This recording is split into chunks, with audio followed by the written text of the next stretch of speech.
Hey guys, welcome back to the channel. This is story about what if Naruto successfully summoned Jashin with the hopes of bringing powerful offspring. Part 1. Before I start, please do support for more amazing content and comments for part 2. Do consider to subscribe my channel and share my video to your friends and check out the description as well. Let's start the video. Location: Atogakure. Orochimaru laid with his back against a rocky wall in a small pool of his own blood. His left arm seemed like it was ripped off. And his left leg broken. Among him were severed body parts of his shinobi. How could this have happened? He asked himself as his right-hand man was healing his beaten and broken body. He also were sporting a few bruises as well. Flashback: Orochimaru was standing in an empty chamber. His snake-like eyes filled with pride for the success of this ritual. He stood there by a circle with an inverted triangle in the center. Around him were several other nins sitting cross-legged chanting in an unknown language. As the chanting continues, the symbol began to grow. Orochimaru-sama. Kabuto called his lord kneeling behind him. Yes, Kabuto. The snake Sannin said with hint of a smile. I've received word that Konoha is under attack from the Kyuubi no Yoko. That is quite interesting news. He mused as he rubs his pale chin with his equally pale hand. Keep an eye and report to me everything that transpires. Is that understood, Kabuto? Yes, Orochimaru-sama. The gray-haired spy said as he uses Shunshin out of the ritual room. Orochimaru chuckled, his thick purple robe shaking through his movement. Soon I will have my vengeance on that pitiful village. He chuckled. As he was thinking on his vengeance, he saw that the symbol began to glow an eerie purple-black color. It's time. He grinned. The light formed to the form of a female. She wore a black robe which clings to her body, showing her figure. The robe was open, showing her F-cup cleavage.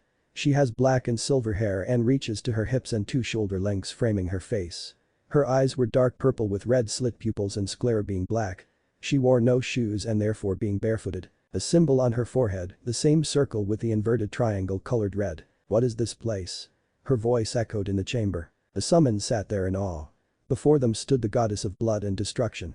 Some of the males in the chamber were having difficulties moving. You're in my village, Orochimaru said with triumph. The woman looked at the mortals in her presence. Why have you summoned me, mortal? She asked. I've summoned so you can submit to me, he said as if ordering her. I'm not interested in you, snake, the goddess replied. Oh, I concur, my dear. The snake Sannin grinned. Suddenly chains burst out of the ground and tied around the goddess and brought her to her knees. What is this? She asked, surprisingly calm. As you realized, I had everything planned, Jashin-chan. He licked his lips. Now if you don't mind, you will be given the honor of bearing my children. He chuckled as he looked to other shinobis. And when I'm done they can have their fun with you. He chuckled again and then breaks into a loud laughter. Which was accompanied by said goddess. Which also made him stop. Ahahahaha. You dare think you can make me yours? She raised an eyebrow. Of course, Orochimaru said. I have summoned you. Therefore you do as I say. I have already chosen who I want to be with. She grinned. As a matter of fact, he is recently born. And with that she easily broke the chains, shocking the room occupants. The snake Sannin stood there. Oh, you will submit to me. Rather you want to or not. Get her. Jashin simply looked as other shinobi appeared out of the shadows ready to do their master's bidding. She shook her head. The foolish mortals that think that they can even lay a hand on her. Have your fill, she muttered as her shadow increased in size. The Odo shinobi's look as her shadow began to bubbles and pop. A clawed hand reaches out of the black substance. A creature that was black as the night came out. It was rather large and stood about 9 feet 2. 5 razor-sharp claws as fingers and 3 claw-like toes for feet. Its head was shaped like a human's and the face female with the Jashin insignia on its forehead. She stood next to her mistress and was ready. Though her body slouched and her clawed hands were lazily hanging by her, said Barley, touching the dirt ground. What in Kami's name is that? Yelled one of the Odo nins. I don't know, but I don't like it. Another commented as he pulls out a kunai. We have to kill this thing for Orochimaru-sama, a kunoichi said as she stood ready. This is a shadow raver, the goddess introduced it. One of my many types of servants. Kill some of the males, she commanded her servant. Bring the females and the surviving males for training. The servants nodded her head as she slowly opens her eyes to take note of her surroundings. They were pitch black, like as if no light can enter nor escape. The shadow reaver let out a muffled growl which put the trained shinobis at their edge. With no one moving, one shinobi decided to be brave and attack the goddess from behind. But that was a mistake that started the other's demise. For as soon that the shinobi reached the goddess, another clawed hand bursts out of the shadow, piercing him right through his chest. A second shadow raver crawled out of the shadows and tossed the corpse aside like a ragdoll. It released a threatening muffled growl at the others, daring them to attack their mistress. Let them or die by my hands, Orochimaru ordered them. Out of fear for their leader, they attacked the 3 other occupants in the room. It was a massacre. The two Shadow Raver leapt at the group, taking two halves for themselves. Jashin herself leapt into the fray to have some fun herself. The two Shadow Ravers ripped through the shinobis like they were wet tissue papers with their razor-sharp black claws. Severed limbs and innards were flown everywhere. The Kunoichis were incapacitated due to severe wounds or blood loss. Those very women sank into the shadow that was still at the center of the room, even though the goddess was not standing there. The few men sank in too, albeit painfully. Orochimaru looked in awe as his shinobis were being killed like they were children versus angry grizzly bears.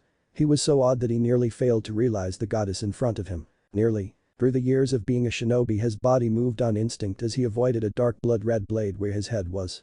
The snake Sannin looked at the massive blade that nearly ended his immortal life. The snake Sannin moved aside and went into a Hibiken fighting stance. Such a childish stance. The goddess taunted as she taps her weapon on her shoulder. It was indeed a scythe. The staff was coal black and about 2 meters long in length. The large blade that nearly pierced the ex-Kanona Shirahebi was but the top of the three, which was at least a meter long. The second blade below it was half a meter, and the third and smallest was a quarter of a meter long. Each blade being at least 3 to 4 inches in width. The dark goddess lashed at the snake Sannin, slashing diagonally. The pale-skinned man avoided the slashes only to be kicked in the chest hard. Taking advantage of her opponent's misbalance, she slashed him across the stomach. Only for him to melt into a large clump of mud. "Tsuchi Bunshin," she muttered. Without a moment's thought, she tapped the staff part on the ground. Upon doing so, blood seeped out of the ground and spread out. "Find him," she commanded the life fluid. Tendrils began to rise out of the red pool and hardened, forming into spiked chains. And within a second they burst out in several directions, piercing anyone fooling to be in their way. The goddess didn't have to wait long as a cry of pain was heard. Out of the shadow, Orochimaru was being pulled by the chains. 2 were wrapped around his left leg. 1 was around his left arm. And 1 was wrapped around his neck. The small spikes digging into his pale skin as he struggles against the force of the sentient chains. The chains dragged him until they heft him up by his neck, holding in place. "Now what shall be done with you?" she pondered as she passed her hand over the blades. "You summoned me without a contract. That's enough for me to take your soul. You wanted me to bear your children. That could get you killed by my father." She raised her tri-bladed scythe. "I'll just cut you up," she said with a maniacal grin, her sharpened fangs in full view. But before she'd bring her weapon to rip the Otokage's body to pieces, a hand covered in a pale blue chakra pierced through her chest. The goddess looked at the hand that was below her side and glanced back. "I'm surprised to see that someone's still alive," she said rather calmly despite a hand pierced through her chest. The Budo stood there panting behind the goddess. His hand covered in her black blood. His wounds healing due to his self-healing ability. But the goddess did not care. She had a fiancé to meet. She quickly grabbed the offending hand and snapped the wrist like a twig. Kabuto winced and was pushed back by a heavy kick from the goddess's bare foot. He crashed into the wall and struggled to get back up. But stopped when a black spear pierced through his shoulder, keeping him in place. She then returned to looking at the bound Sannin and grinned. She held the blades to his left arm and they began to rattle. The blades began to twist and morph to a tri-clawed hand and grabbed the bound Nin's left arm. "Let me hear you scream," she yelled as she rips the Sannin's arm off. He screams in pain as his blood burst out of his shoulder as he was in high adrenaline. All the while Jashin laughed in madness. Enjoying the bloodshed and pain she brought to her enemy. She then grabbed him by his neck and tossed him to side like a spoiled doll. "That was wonderful." She smiled as her scythe vanished in a puff of black smoke and the chains receded back into the ground. "I should go. I've waited enough time here." Location: Konohagakure, same time as Jashin's summoning. The Kyuubi no Yoko was in rage. Building toppled under the giant's fox's claws. The tail swipes causing quakes and tsunami to be born. The Kyuubi was now defending itself from the shinobi of the village. "Keep it here," one of the shinobi yelled. "We have to keep it at bay until Yondaime-sama arrives." As if Kami was listening, a giant toad lands with a loud crash before the powerful demon. It was orange with red tribal markings and wore a small blue jacket over its back. It has a tanto strapped to its side with one of its webbed hand on the handle. "Alright, Minato," the large toad bellowed. "Are you sure you want to do this?" "I'm sure, Gamabunta." The current village leader stood on the toad boss's head, the moon shining behind him showing his silhouette. "Forgive me, Anata," he said somberly. Everyone watched as the Kyuubi's form began to morph into chakra and swirl down. They cheered as their leader vanquished the beast. But only few know what really happened. "Minato-kun," an old man said as he looked at his successor's body. He noted that he had a small smile on his face. The old man picked up the small baby in his hands. He has blonde hair with red highlights and blue-violet eyes. A trait from both his mother and father. He has whisker-like birthmark on his face, 3 on each cheek. He looked at the small boy and cried. He mourned for the life he would live. He mourned for the people lost this night. He mourned. Location. Konoha Hospital. A small baby boy was sleeping soundly. The now reseated Sandame Hokage, Sarutobi Hiruzen, also known as the Professor and Master of 1,000 Jutsu, has appointed 4 of his most trusted Anbu to look after the baby. But unknown to them, the baby is about to get a visitor. Jashin appeared next to baby in a black poof of smoke. The dark goddess looked at the infant before her eyes and senses a familiar aura emitting from the baby. Perhaps. She mused as she placed her finger on the infant's stomach and closed her eyes. Mindscape. Jashin opened her eyes. She surveyed the area she was in. It was large island surrounded by swirling whirlpools. She noted that the large house before her. It was at least 3 stories high, made entirely out of stone. The foundation was well maintained and sturdy. She entered through the massive size doors and made her way through the halls. She's been walking to what seems to be hours. She reached another set of doors. This was half the size of the entrance, at least 2 meters high. She can sense the strong aura behind this door and pushed it open. Despite its size, the door moved smoothly over the red carpet. Before her was a throne. It was blood red and someone was seated on it. She wore a red royal robe that accented her beauty. Her hair was long and red that flowed like a waterfall. Fox-like ears above her head. Her eyes were light violet and slit pupils. Jashin noted the 9 fox-like tails behind her. Who are you and what are you doing in my Sauchi's domain? The tailed woman asked in authority while sways the baby gently. The goddess now noted the small bundle in the tailed woman's arm. Wrapped in red and blue silk was the baby she saw earlier. Jashin gave a small bow to the woman. My name is Jashin, goddess of blood and destruction. And your son has piqued my interest. You're the daughter of Shinigami-sama? She asked. The one and the same, Kushina-san. The goddess smirked. If I may be bold to ask. What brings one of the demon lords to destroy such a pitiful village? She questioned. Kushina snarled. Her canines bared. These pathetic humans wanted to take my kid. My husband wanted to plead with them saying that it was impossible for mere humans to look after him. The pathetic civilian council wanted him as a weapon. We disagreed. The rest is history. He's now an orphan. His father dead. His mother sealed within him. I know Hiruzen will do his best to protect my kid. But Danzo and the blind villagers are the ones I'm looking out for. She looked down sad. No one would want to look after my kid. He's both a Jinchuriki and a demon as well. I have a solution, Kushina-san. The goddess said as she walked up to the demoness. And what would that be? She asked. Let me offer him my protection as well. She stated. Now why would the great and mighty Jashin-sama want to offer her blessing to my kid? The red asked, her tail lashing at small intervals. I want him as my husband. The goddess simply answered. Kushina frowned. And if I refuse? Then your son will die at the age of 7. Like he should if you do deny my offer. The dark goddess answered with a sad expression. That got the Kyuubi's attention. Seeing that I have your attention. As the daughter of Shinigami, I have picked up the trait of seeing how and when someone dies. She looked into the eyes of the demoness. It is not a pleasant thing. You know the life of a Jinchuriki as do I. He will be looked down upon and be a pariah of this village. Humans will want him dead believing that he is the Kyuubi and not a container. I see only few will acknowledge him. But if you accept the offer. I will protect him. My followers will become his followers. And I will figure out a way to release you from this seal without killing either of you. She offered. Kushina sat there for a while. Contemplating on this situation as she lightly brushed her clawed hand over the sleeping baby. The pros far exceeding the cons. Very well. She nodded. A scroll poofed next the dark goddess and opened up. This is a marriage contract.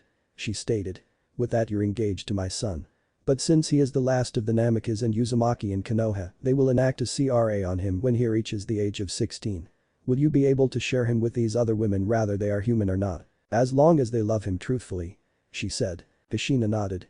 Sign the contract with your blood, Jashin-sama. The goddess nodded and her nail extended about a few inches. She slid her hand balled a fist. She wrote her name on the contract with her black blood. Her name glowed and dimmed. It is done, mother. Jashin grinned. Kushina smiled. Welcome to the Uzumaki clan, Jashin-chan. She looked at the baby. What do you think, Naruto-kun? Already a few hours old and you're engaged already. She giggled to her baby as he lets out a gurgle giggled. Naruto was walking through Konoha. He wore a black shirt with a red sleeveless haori draped over him. Black shinobi pants with steel-toed combat boots. On his right arm there's tattoo with the kanji Mitsu and his right left Hitatsu. He wears his leaf Hitai around his neck. The villagers glaring and sneering at him. He didn't care. He stopped caring after the Hokage told him about his true past when he was 6. At first he was angered, but after hearing the reason why he toned down and forgave his surrogate grandfather. He met a lot of people along the way of his life. Naruto. A female screeched. And that was one of them. Naruto winced as he rubbed his ears. and turned in his blue-violet eyes to see a shoulder-length pink-haired girl running towards him. She wore a black top over her A-cup bust with a dark pink waist-length jacket over it. She also wore red fingerless gloves and black thigh-length stretch pants. She has light emerald green eyes that were frowning at the red-tinted blonde. She wears her leaf Hittite as a hair holder. "Yes, Sakura-chan," he answered with a smile. "Kakashi-sensei has news for us," she said as she made her way to Training Ground 7. The Jinchuriki sighed as he followed his teammate. At Training Ground 7 two other shinobis were there. One was a teen of 16 years and leaning against a tree brooding. His hair was black and shaped like a duck's ass, two bangs framing his face. He wears his leaf Hittite on his forehead. His onyx eyes looking at the two approaching teammates. By another three stood a Kunoichi. She has gravity-defying gray hair save the few strands that are able to hang over her forehead. She wear a Jonin flak jacket over a blue long-sleeved shirt, a blue shinobi pants. A mask covering half her face over her nose. She wears a leaf Hittite over her left eye. She looked up from her orange book to see her other students. She closed the book and placed it in her weapon pouch. "Yo, Kakashi-sensei. What's up?" Naruto greeted. "Yo, Naruto, Sakura." She greeted back as she pulls out 3 slips of paper. "These are for you." What are those?" the pink cat asked. "These are your papers for the Chunin exams." The daughter of the White Fang said with an eye smile as she passes the papers to her genin team. "Okay." Sakura complied as she takes her paper. "You have to go the academy and be at room 301 at 9 in the morning." And with that the Jonin poofed away. Naruto sighed as he slipped the paper in his pocket and began to walk away. "Hey, Dobe, don't be late," Sasuke muttered. "Shut it, team," the supposed dead last retorted calmly as he kept on walking. "Don't call Sasuke-kun that, Naruto baka," Sakura screeched. "HN." Sasuke walks away. "Sasuke-kun. Want to go out?" the first Haruno Kunoichi asked as she follows her lover. Naruto sighed with a deep breath. This day better get better.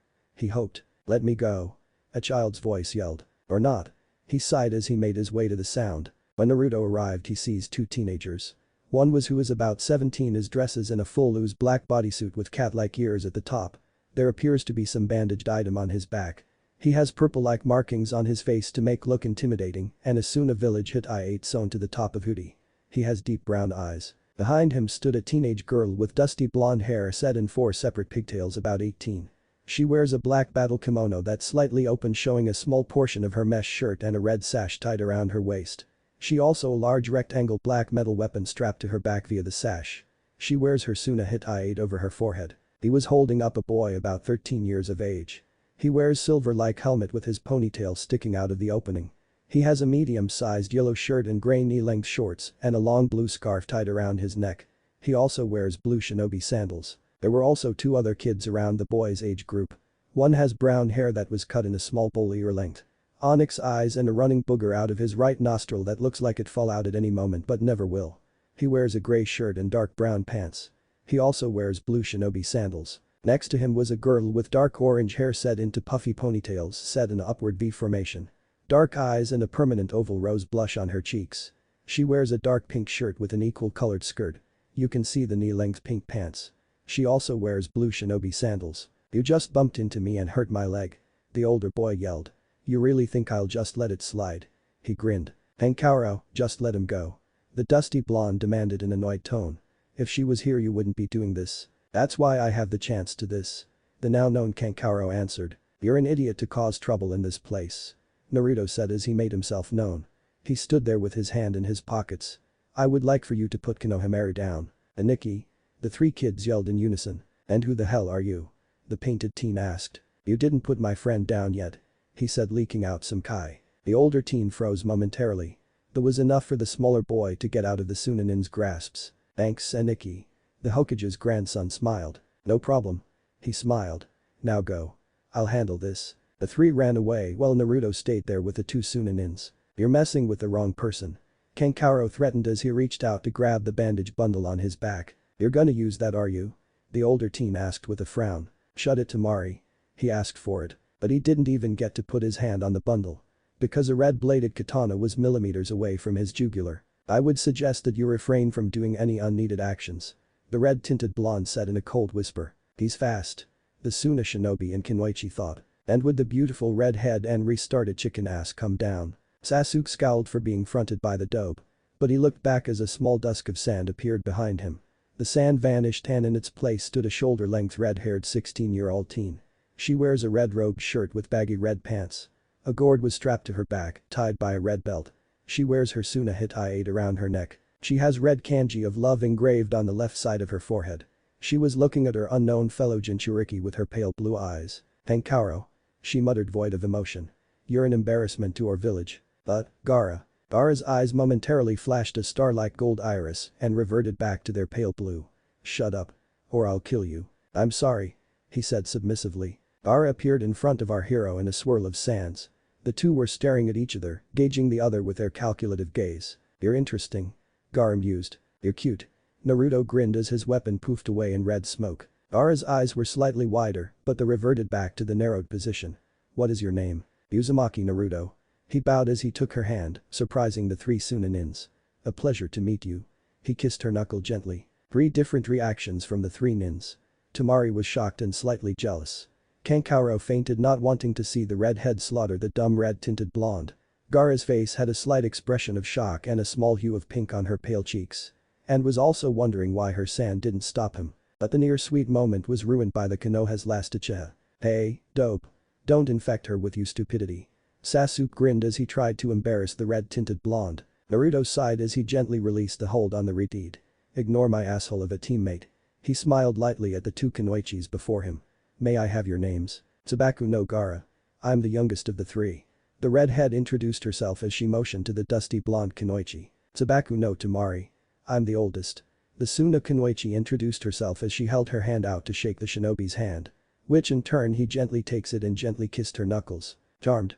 He smiled at her. The Suna kunoichi tried to fight of the blush to its minimum. "I assume you 3 will be in the Chunin exams?" He asked as he released Temari's hand. Gaara nodded. "That is correct, Uzumaki Naruto." "Naruto's fine." He said. "Well, I gotta go. See you guys around, Benahim, Sunahim." And with that he left with a fire shunshin, leaving behind 2 flustered kunoichis, a knocked shinobi and a seething, angry and jealous Sasuke. "We should go too." Temari advised her younger sister, receiving a nod from said reed. "Aki-sensei is probably waiting for us to arrive," she said as she moved her sand to pick up the still unconscious Kankuro. "Hey." Sasuke called the 2. "What?" Temari asked with a frown. "I should warn you." He grinned. "That I'm far stronger than the dope." "Whatever." Temari sighed as she and Gaara along with Kankuro shunshin using wind and sand respectfully. The Uchiha gritted his teeth. "No way is the dope stringer than him. And that sword. His sword that should be wielded by him, an Uchiha, an elite. I'll bring this up to the council. They'll get me that sword." He said as he shunshin away. Naruto was reaching his apartment in the red zone district. He actually asked the Hokage to live there. But after stating some well-placed facts, the robe-wearing leader relented and handed him the keys to an apartment. He kept on walking and stopped and looked behind him. "You know it's not nice to sneak up on someone, right?" he asked playfully. The giggled was the reply as a kunoichi stepped from behind one of the pillars in his direction of sight. She wore a light purple open jacket, showing her skin-tight mesh shirt that conceals her D-cup from view, and equal-colored jogging pants. Her hair was dark navy blue and reached to her lower back and 2 chin lengths framing her face. She has pale non-pupil violet eyes, and her Konoha Hittite tied comfortably around her neck. "Nothing gets past you, Naruto-kun." The Jinchuriki smiled. "How have you been, Hinata-hime?" "I've been better now," she answered. "I heard about the Chunin exams." "You're in it too?" "Yeah." Naruto nodded. "Kakashi-sensei put our team in it. She believes that we're ready." "Are you?" she asked as she stepped up to him. Naruto thought for a while. "I believe we are. I also saw some of the competition." "What kind?" she asked. "I met a team from Sunagakura. Are they strong?" The shinobi nodded. "But the middle sibling's definitely the weakest of the 3, but I wouldn't underestimate him. As for the other 2, I sense demon blood in them." "Oh really?" the Hyuga heiress whispered as she leans closer to him. "It sure is." He leaned forward. Their lips were but a hair's breadth away until "Naru-kun." A voice called from above, obviously spoiling the moment. Naruto sighed as Hinata giggled. They looked up to see Jashin looking at them with a perverted grin on her face. She wore a gray jacket with black shinobi pants. Naruto finally convinced her to wear shinobi sandals, which are gray. She took on the appearance of an 18-year-old young woman. She wore a black top that barely restrained her J-cup bust. "Care to bring this inside, Hinata?" the goddess asked sensually. Hinata wrapped her arms around the red-tinted blonde's neck. "Well, I wouldn't mind a little training." She smiled. "Too bad Hanabi's not here this time." Naruto gulped. He remembered the last training. Because his mother released a high dosage of pheromone in their midst.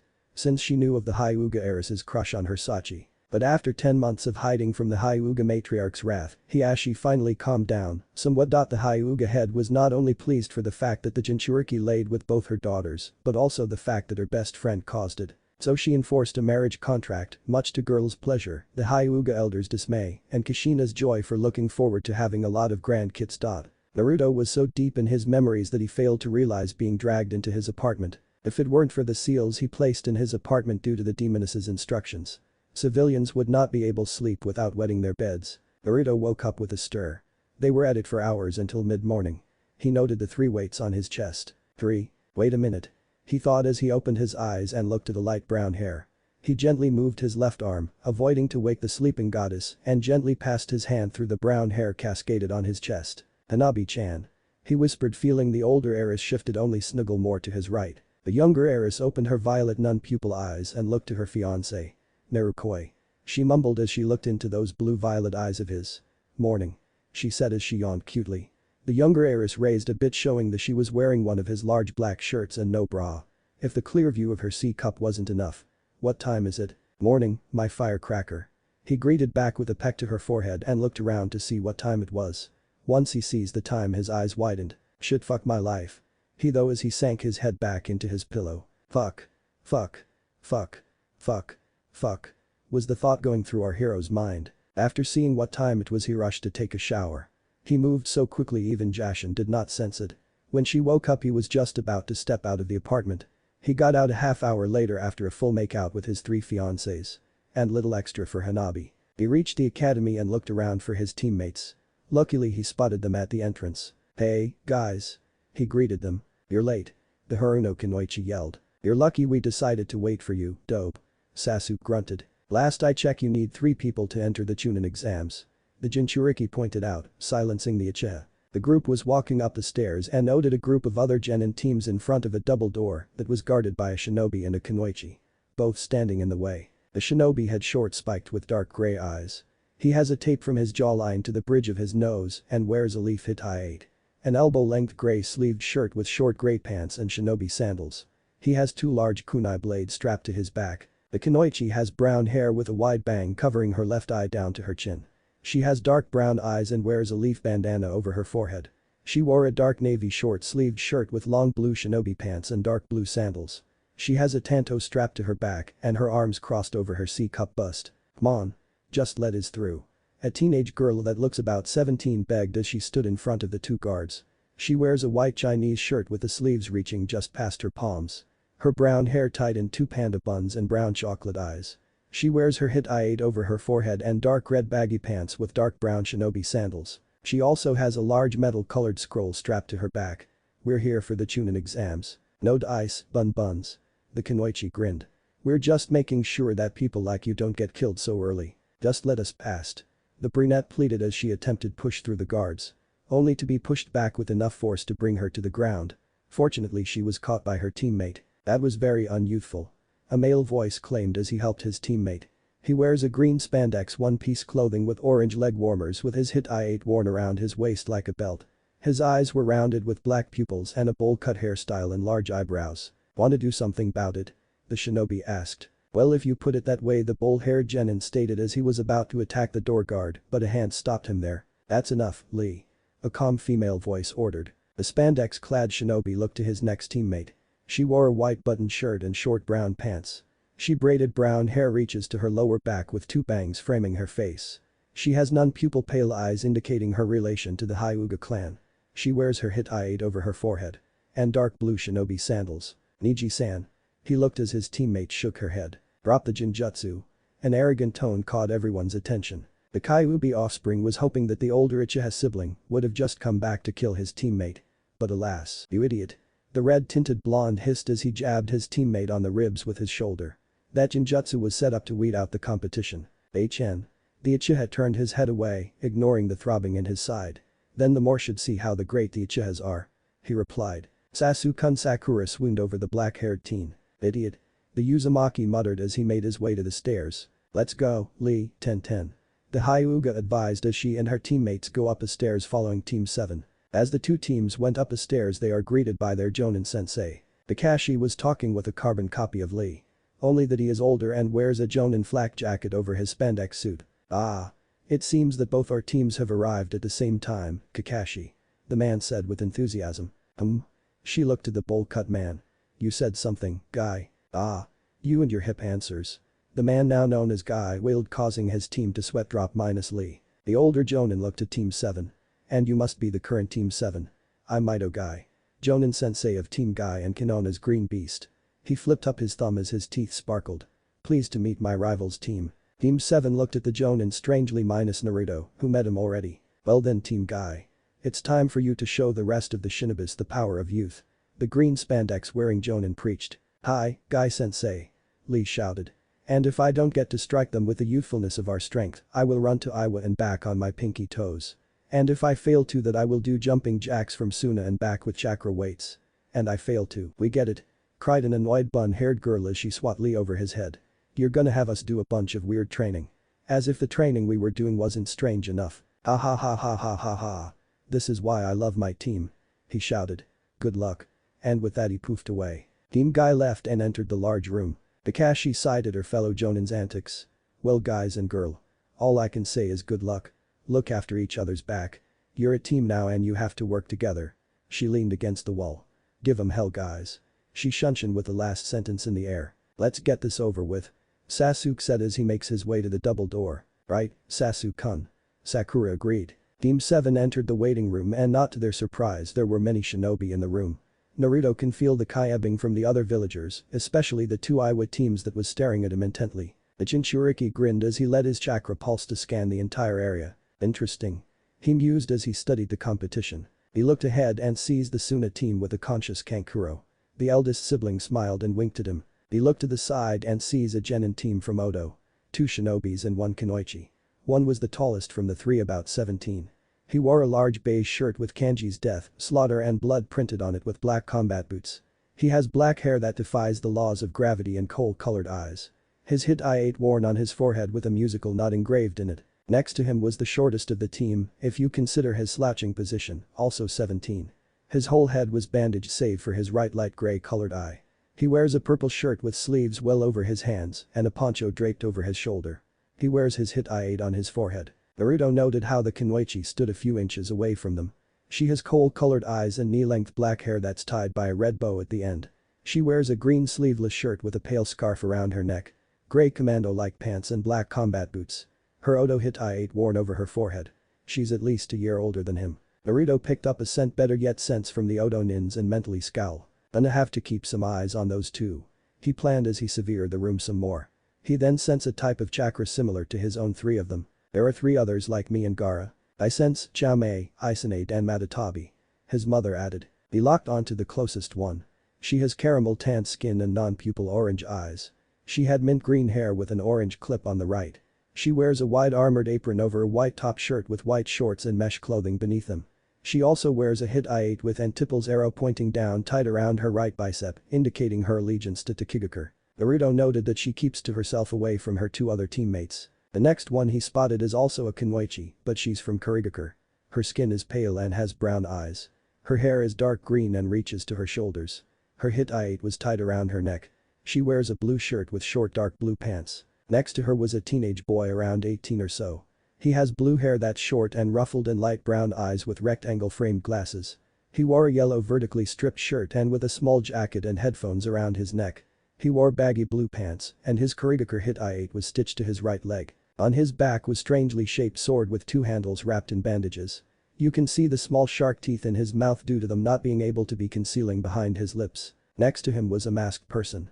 Naruto can tell by the scent that masked individual is indeed female.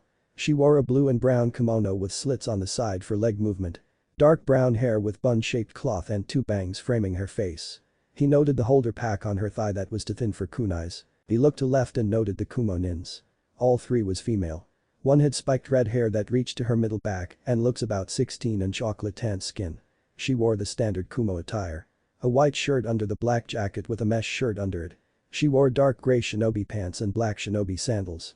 Her topaz-colored eyes study the other competition. Her kumo hit I-8 worn over her head as a bandana. The second kunoichi had blonde hair was tied in a ponytail that's about 18. She wore a kumo hit I-8 over her forehead. She wears a purple long-sleeved shirt with a dark lavender jacket over it, holding back her D-cup bust. She wore dark-colored pants that are taped at her shins and dark lavender shinobi sandals. Her eyes were green and nearly slitted pupils. "That's Matatabi's host," the Kyuubi stated. "I recognize that Yaki signature from anywhere." "You sure, Kasan?" the Jinchuriki asked his mother. "Let's just say we had a little thing going." Naruto could tell that his mother was blushing. "I won't bother for details." He thought back as he looked at the third Kunoichi of the Kumo team. She has cream pale skin and wore a short-sleeved V-neck gray shirt with a mesh shirt that did nothing to conceal a decent portion of her E-cup cleavage. She looks to be about 19 years. Her pants were shin length and she wears a tanto strapped horizontally to her lower back.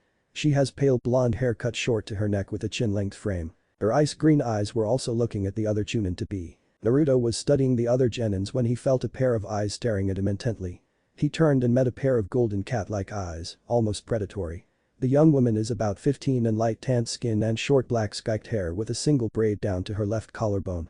She wore a large white shirt with black knee-length pants. She wore a hit I-8 on her left bicep. The symbol was an incomplete circle with a dot in the middle. On the left were a two spiked sprung and a single one on the other. The Jinchuriki noted the long and large staff-like cloth with a pointed edge on the ground. Next to her was an older girl, maybe about 17. She wears an orange robed shirt with shin-length gray-brown pants. She has orange shin-length hair and dark purple eyes. On her wrists she wears 1-inch wristbands and on her ankles. Her hit I-8 worn around her neck. She seems to be ignoring her teammate. Said teammate is a shinobi with blonde hair and black faded on the sides. He wore a brown shirt with a strap on it. His eyes were honeydew brown and a sort of a handle could be seen over his left shoulder. He wears black slacks and combat boots. His hit I-8 worn over his forehead. And all that in a span of 30 seconds. "Naruto-kun." A female voice yelled as said person felt a weight on his back. "Hello, Ino-chan." The Kyuubi offspring greeted. Ino is your regular platinum blonde teen.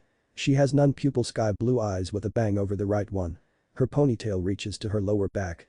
She wears a purple no-back high-cut shirt, showing her flat stomach and purple navel piercing, shaped like a four-pointed diamond.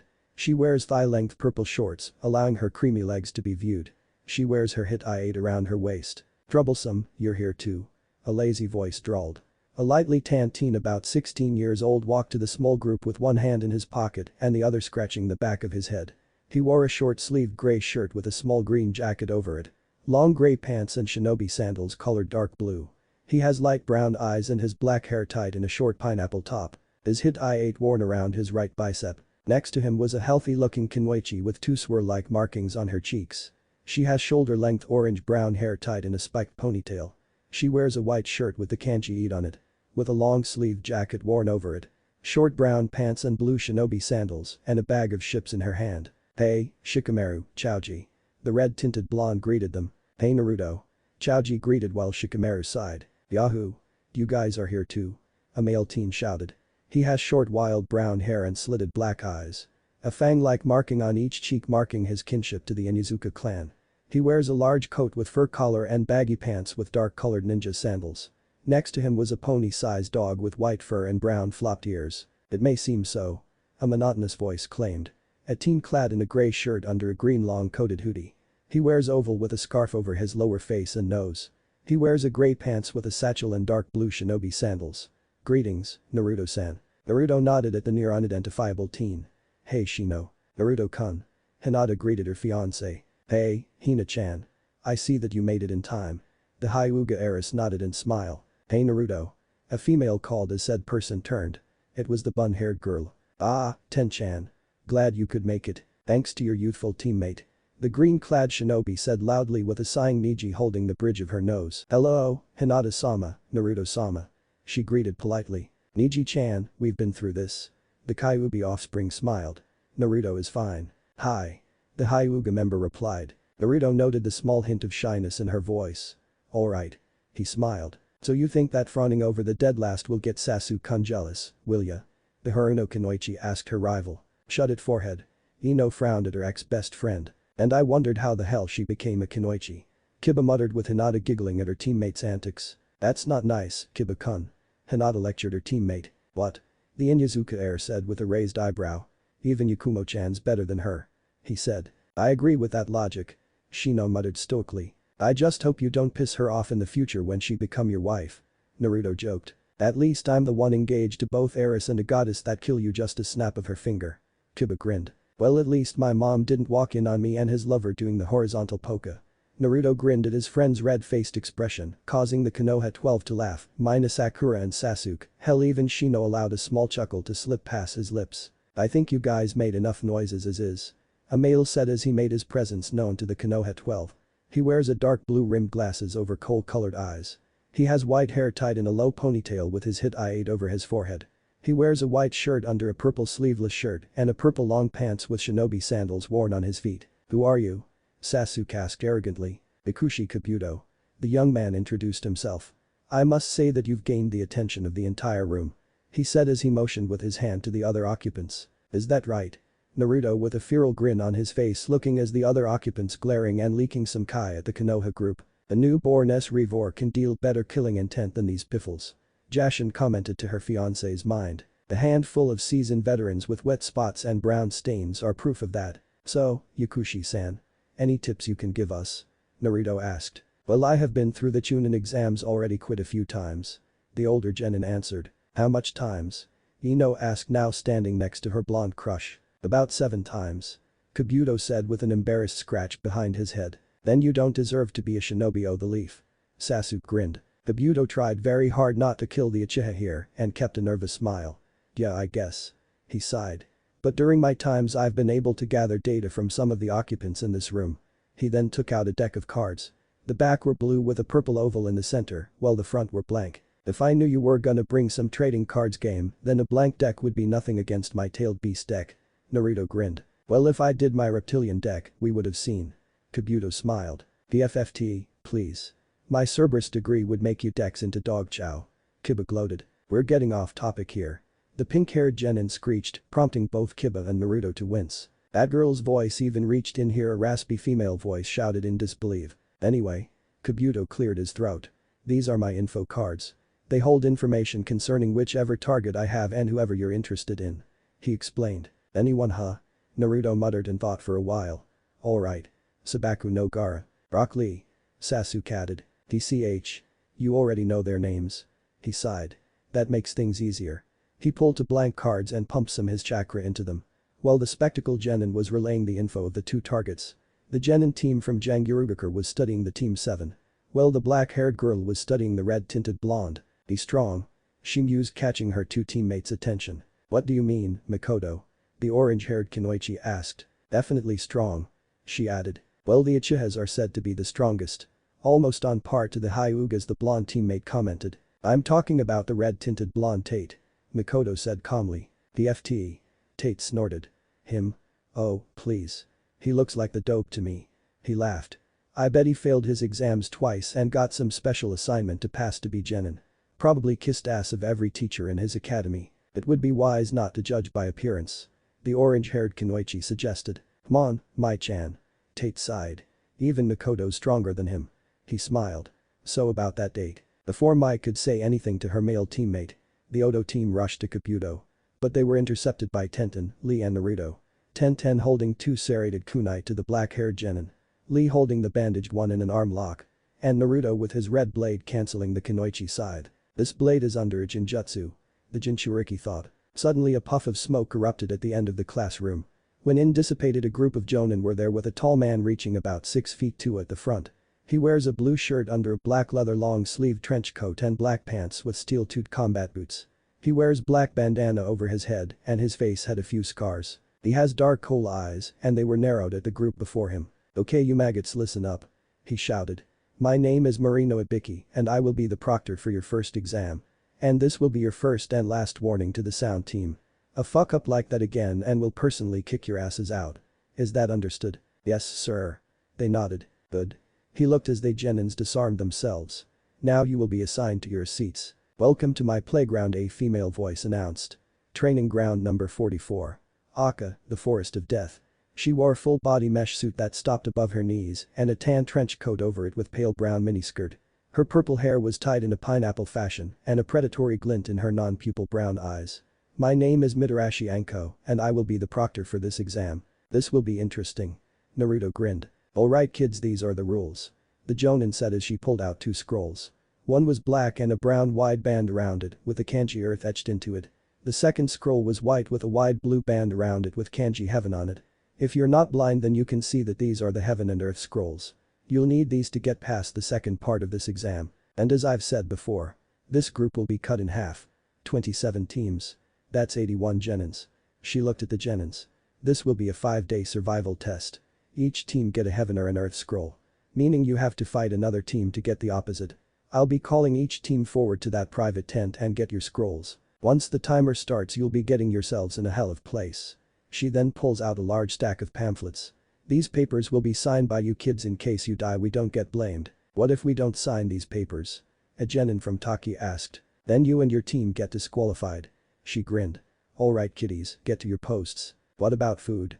Choiji asked as she ate a bag of chips. Cannibalism is allowed, unless it is needed. Anko answered with a shrug. Team 7 was standing by their assigned fence door. Naruto opted that he carries the heaven scroll that they got from a chunin. Anko was looking at her watch. Alright brats, begin. And the chunin to be were off. The team from Kusagakure were running at low chunin speed. You have your targets now go. The middle one commanded as the two on the side dashed off in two separate directions. Soon your body will be mine, Sasuke-kun. Team 7 were sitting in a triangular formation. Sasuke just mentioned a plan and a password to know rather the teammate was a fake or the real deal. So do you get the password? The Uchiha asked his teammates who nodded in return. Alright. Naruto sensed a spike of chakra a good distance away from them and suddenly the wind picked up. Team 7 was suddenly assaulted by a high wind technique. Naruto, being in the epicenter was blown clean off from his teammates. Shit. The dope got blown away. Sasuke cursed as he surveyed the area. Fufufufufu so the great Uchiha Sasuke is in my presence. I am honored. A female voice said as said figure crawled out of the ground a few feet away from them. She wears a beige-colored shirt with black pants and shinobi sandals with a large purple rope tied in a bow tie fashion around her waist. Her eyes were dark gray and glossy black hair. She wears a kusa hit eye over her forehead. Who are you? Sasuke asked. My name is of no importance. I just came to test what great Uchiha can do. Well you're in luck. Sasuke grinned. I have a lot of pent-up aggression I need vent on. You vent your anger on me in my room on the bed. Sakura thought heatedly. Sasuke involuntarily shivered. Well whatever you are, I'll beat you anyway. Sasuke grinned as he went into his Jujeki Kaiken, interceptor fist stance. Oh? The Kusa genin taunted as she rushed forward. Naruto was laying on his back. A few scratches here and there that are currently healing. A few leaves in his hair and some twigs. And large branch pierced through his chest. Duke. He groaned as he yanked the offending piece of nature out of his ribsage. A clear view of his now healing and beating heart. The wounds closes as he stands and looks around. The hell am I? He questioned as he looks at the large tree trunks in his surroundings. You okay, Sachi? Kushina asked her son. I'm fine, Kasan. He smiled. His mother looked after him since birth. Even though she's sealed in him. His thought was stopped as he sensed a chakra signal not very far from here. Sachi, I sense it too. I'll check it out. I'm pretty sure whoever separated us just wants to fight. That chakra signature's beyond that of a genin. Shouldn't you help them at least? I'm pretty sure that they'll be okay. He said hoping that the Kyuubi would agree with him. Namek is Uzumaki Naruto. You will send help to them so help me. Okay. He did not want an angry mother raging in his stomach. He bit thumb and performed the needed hand signs Kuchius no Jutsu, summoning Jutsu. The large poof of red smoke appeared before the Kyuubi offspring. Oh? The kid finally called us. An older female voice said soothingly. Finally, some human air. Another female added, this one was younger. The smoke cleared up and the two summoning were standing before the Jinchuriki. One was a caramel-tanned woman about her mid-20s. She has neck-length gray hair with black ends that spikes at the ends and dark gold eyes with oval pupils. And vertical oval on her forehead and res claw-like marks on both of her cheeks. She wears a dark gray-purple corset that bounds her E-cup bust, with 3 small belts holding them together under an equal-colored short jacket, showing her slim smooth stomach. She wore very shorts to her that shows a bit of her cheeks. In her left hand was a small rack that held 3 katanas. One with a blue hilt and a blue scabbard. One with a yellow hilt and a yellow scabbard. And the last one with a red hilt and a red scabbard. She wears black shoes. Hello, boy. The older female greeted the Jinchuriki huskily. The second summoning was younger. At least 14 or 15 years old of age. She has yellow hair tied in 5 separated thick ponytails with black ends. She wore a sleeveless skin-tight black suit that reached to her knees with a small red jacket over it. She has red eyes that looked at her summoning with glee and joy. Her skin was light tanned and 2 bangs framing her face. She wears black sneakers with white edges. Her hands were in black fingerless gloves. In her grip was silver staff with a crown-like top at end with a 10-inch handle atop of it. Hi, Naru-chan. She greeted cheerily. Hey Saya. Hello Xiaomu. The Kyuubi offspring greeted. Accepting the chaste kiss on the lips from the tanned summon and giving a kiss on the forehead to the younger one. Why do I get a kiss on the forehead? Xiaomu pouted. Until you're older. The tanned vixen grinned showing her small canines. It's still not fair. The red-eyed girl said somberly. Tell you what. Naruto offered. If you help my teammates with whatever situation they got their ass in, I'll give you kiss smack dab on the lips. With tongue? She asked shyly. Naruto nodded. Will you grab my ass? She smiles. Naruto sighed but nodded hesitantly. Yahoo! She cheered. Operation Naruto's cavern invasion begin. And the young female dashed off to surprisingly the direction of his teammates. Saya chuckled. I'll make she doesn't go too far. She looked at Naruto with glazed eyes. I would like a reward too. And with that she dashed off after Xiaomu. Sachi, do you sense that? Kushina asked her son. Naruto looked and let his chakra pulsed. Yeah. Let's go check it out. Karen was having a problem. Okay, a big problem. Get away from me. The kunoichi was wearing a purple shirt with cream shorts. Rectangle glasses over her light red eyes. Her kusa hit I-8 worn on her forehead and dark blue shinobi sandals. She has red hair with half unkempt and the other half smoother down. She dodged a swipe from a sofa-sized paw of a bear. The force was enough to send her crashing into a tree. A few scratches and bruises but nothing some healing salves would do. If she survives, that is. She looked up to see her would-be killer. A large bear, roughly the double the size of a regular one with abnormal large paws. It was brown with light brown patches on its back, rump and face, and it was foaming in the mouth. It was surprisingly fast enough to catch up to young Jenin. Leave me alone. She thought in fear. The bear reached within striking distance and swung for the kill. Karen closed her eyes awaiting the death blow. Only to hear the beast roar in pain. Man, the seals in this forest must have messed with this one's genetics. Naruto commented. Karen looked at the teen in front of her. He looked about 16 years. Red-tinted blonde hair and violet blue eyes. He wore a black shirt with a red sleeveless haori over it. Black shinobi pants and combat boots worn. He wore his hit I-8. On his right arm there's tattoo with the kanji Mitsu and his right-left Hitatsu. Around his neck he wears a pendant, a circle with an inverted triangle and a claw around it. In his hand was red-bladed katana with a black handle, the guard taking the shape of a fox's head with blade acting as its sharp tongue. Naruto quickly pulled the blade out, grabbed the red head and jumped out of the way just as another pod slammed down where they stood. You okay? He asked as he sets the kusen to stand. Karen nodded. Thanks. Thank me later. Let me get rid of this thing. He said as he gave the beast his attention. What about your teammates? Dead? She said somberly. The Jinchuriki nodded. Alright. The bear getting annoyed of such a small person wounding it and spoiling its dinner. The bear rushed at the two teens. Its maw open and teeth in full view. Let's get out of here. The redhead yelled. I'll get rid of this bear first. We can't have it chasing after us. He said as he set himself in an II form. Just one shot. He muttered. Take calming breaths, see the enemy and yourself. See the weak spot and exploit it. Use its anger as your tool. And cut down. Kushina grinned. Naruto dashed to the bear and draw out his katana in a quick motion. He slashed at the bear and was standing behind it, both not moving an inch even as the wind blows by. Karen watched in amazement at the teen. Said teen was slowly sheathing his katana into the scabbard. Shimshitsu FK, quick draw. Vanishing wind. A click was in the silent area and a large gash appeared on the bear's chest to the lower abdomen. The beast fell down in its own pool of blood. Karen stood there awed at the display of the Jinchuriki's power. Naruto looked and smiled at the Kusa Kunoichi, earning a small blush from her. Thanks. She said with a bow. My name is Karen. Kusagakure Kunoichi. Uzumaki Naruto. Kahana Hagakure Shinobi. Pleased to meet you. He greeted. But why did you save me? She asked with a sudden serious face. You wouldn't just save me on a whim. If did save you on a whim you would be tied up and left alone for the other animals in this forest by now. He grinned. So you don't want anything? She asked. Besides getting out of this overgrown playground. He raised a brow. Live. What about you? Well, since my teammates are dead. She sighed. I'm out of this exam. You can come with me. He offered. Excuse me?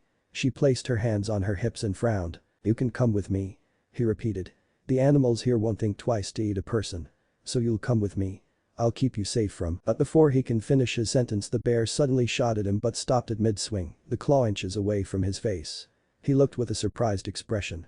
Not that the bear stood up and tried to kill him. Chakra chains. He mumbled. Naruto and Karen arrived at small field with a hollowed out tree. The Jinchuriki noted the destruction in the field, a trench at least 10 meters wide and go ahead by at least 50. What happened here? Karen asked, looking around for any traps. You've been gone for a day and you came with another girl. Saya commented as she stepped out into the open. Naruto sighed. What happened here? I'll show. She performs some hand signs and places her hand on her mate's forehead. Kitsune no Kenkai, Fox's view. Flashback. On a kiss, Naruto. Gonna invade his mouth. Gonna reach past his tonsils.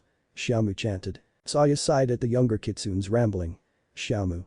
Saya called the younger. Hai, she answered. We're arriving pretty close. I sense Narukun's teammates and 4 others. She reported. The two arrived and looked a scene of the Odo Genin against the Team 7 and Rock Lee. Lee was on the ground bleeding from his ears and losing consciousness. Sakura was facing the Genin with his anti-gravity black hair. The Uchiha was knocked out inside the hole of the tree. Zaku. Above you. The bandaged nin warned his partner. Saya was partially impressed. The Pincat managed to catch the Odo nin off guard by stabbing him in the arm and biting down the next.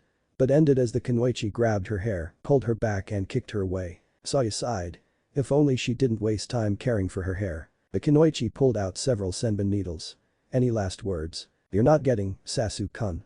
Sakura yelled as she stood up in a defensive pose. I hate fangirls. The Kunoichi sighed. Your corpse will make a good example for the others to straighten up. And with that note she tossed the senbons, aimed at her vitals. Before the senbons hit their target, Saya intercepted them and blocked them with her rack of sheeted swords. Now, that wasn't nice, little girl. She smiled. The sound Kunoichi quickly drew out a dozen senbon per hands and was about to throw them. Don't move. Xiaomu said in a cold tone, holding the tipped edge to the Kunoichi's throat. The black-haired Kunoichi sucked her teeth and raised her hand slowly to show that she would not be a threat. Kin, you asshole, you got caught. Zaku yelled. Said the one who got his ass kicked by the weakest. Kin shot back, earning a tap to her throat. After I'm done with these two I'll be busy making you scream my name. Zaku growled. The bandaged shinobi was about to move until he felt a blade to the back of his neck. I suggest you give the scrolls and be on your way. Saya said with smile. You don't want to lose your head now, do you? Osu? The bandaged looked to his teammate and nodded. Said shinobi nodded and without hesitation shot a pressured airwave at the two females. Xiaomu saw this and moved out of the way, but Kin got hit right in her chest and was sent to a tree. The bandaged nin quickly swung back to backhand the tan vixen, but she avoided and jumped back to the younger's side. You okay? Saya asked. Yeah. The blonde nodded. But that Odo Kunoichi got hit hard. It'd be a miracle that she would conscious after that. Those assholes attacked their own teammates. Saya growled. We can kill them. The tanned female suggested. Xiaomu sensed a chakra pulse behind her and looked. She tapped on the taller female's shoulder and pointed once she got the attention. I think you should leave that for him. Uchiha Sasuke was standing. Purple chakra swirling around him like living flames. Sharingan blazing, an orange-like marking was spreading through his body.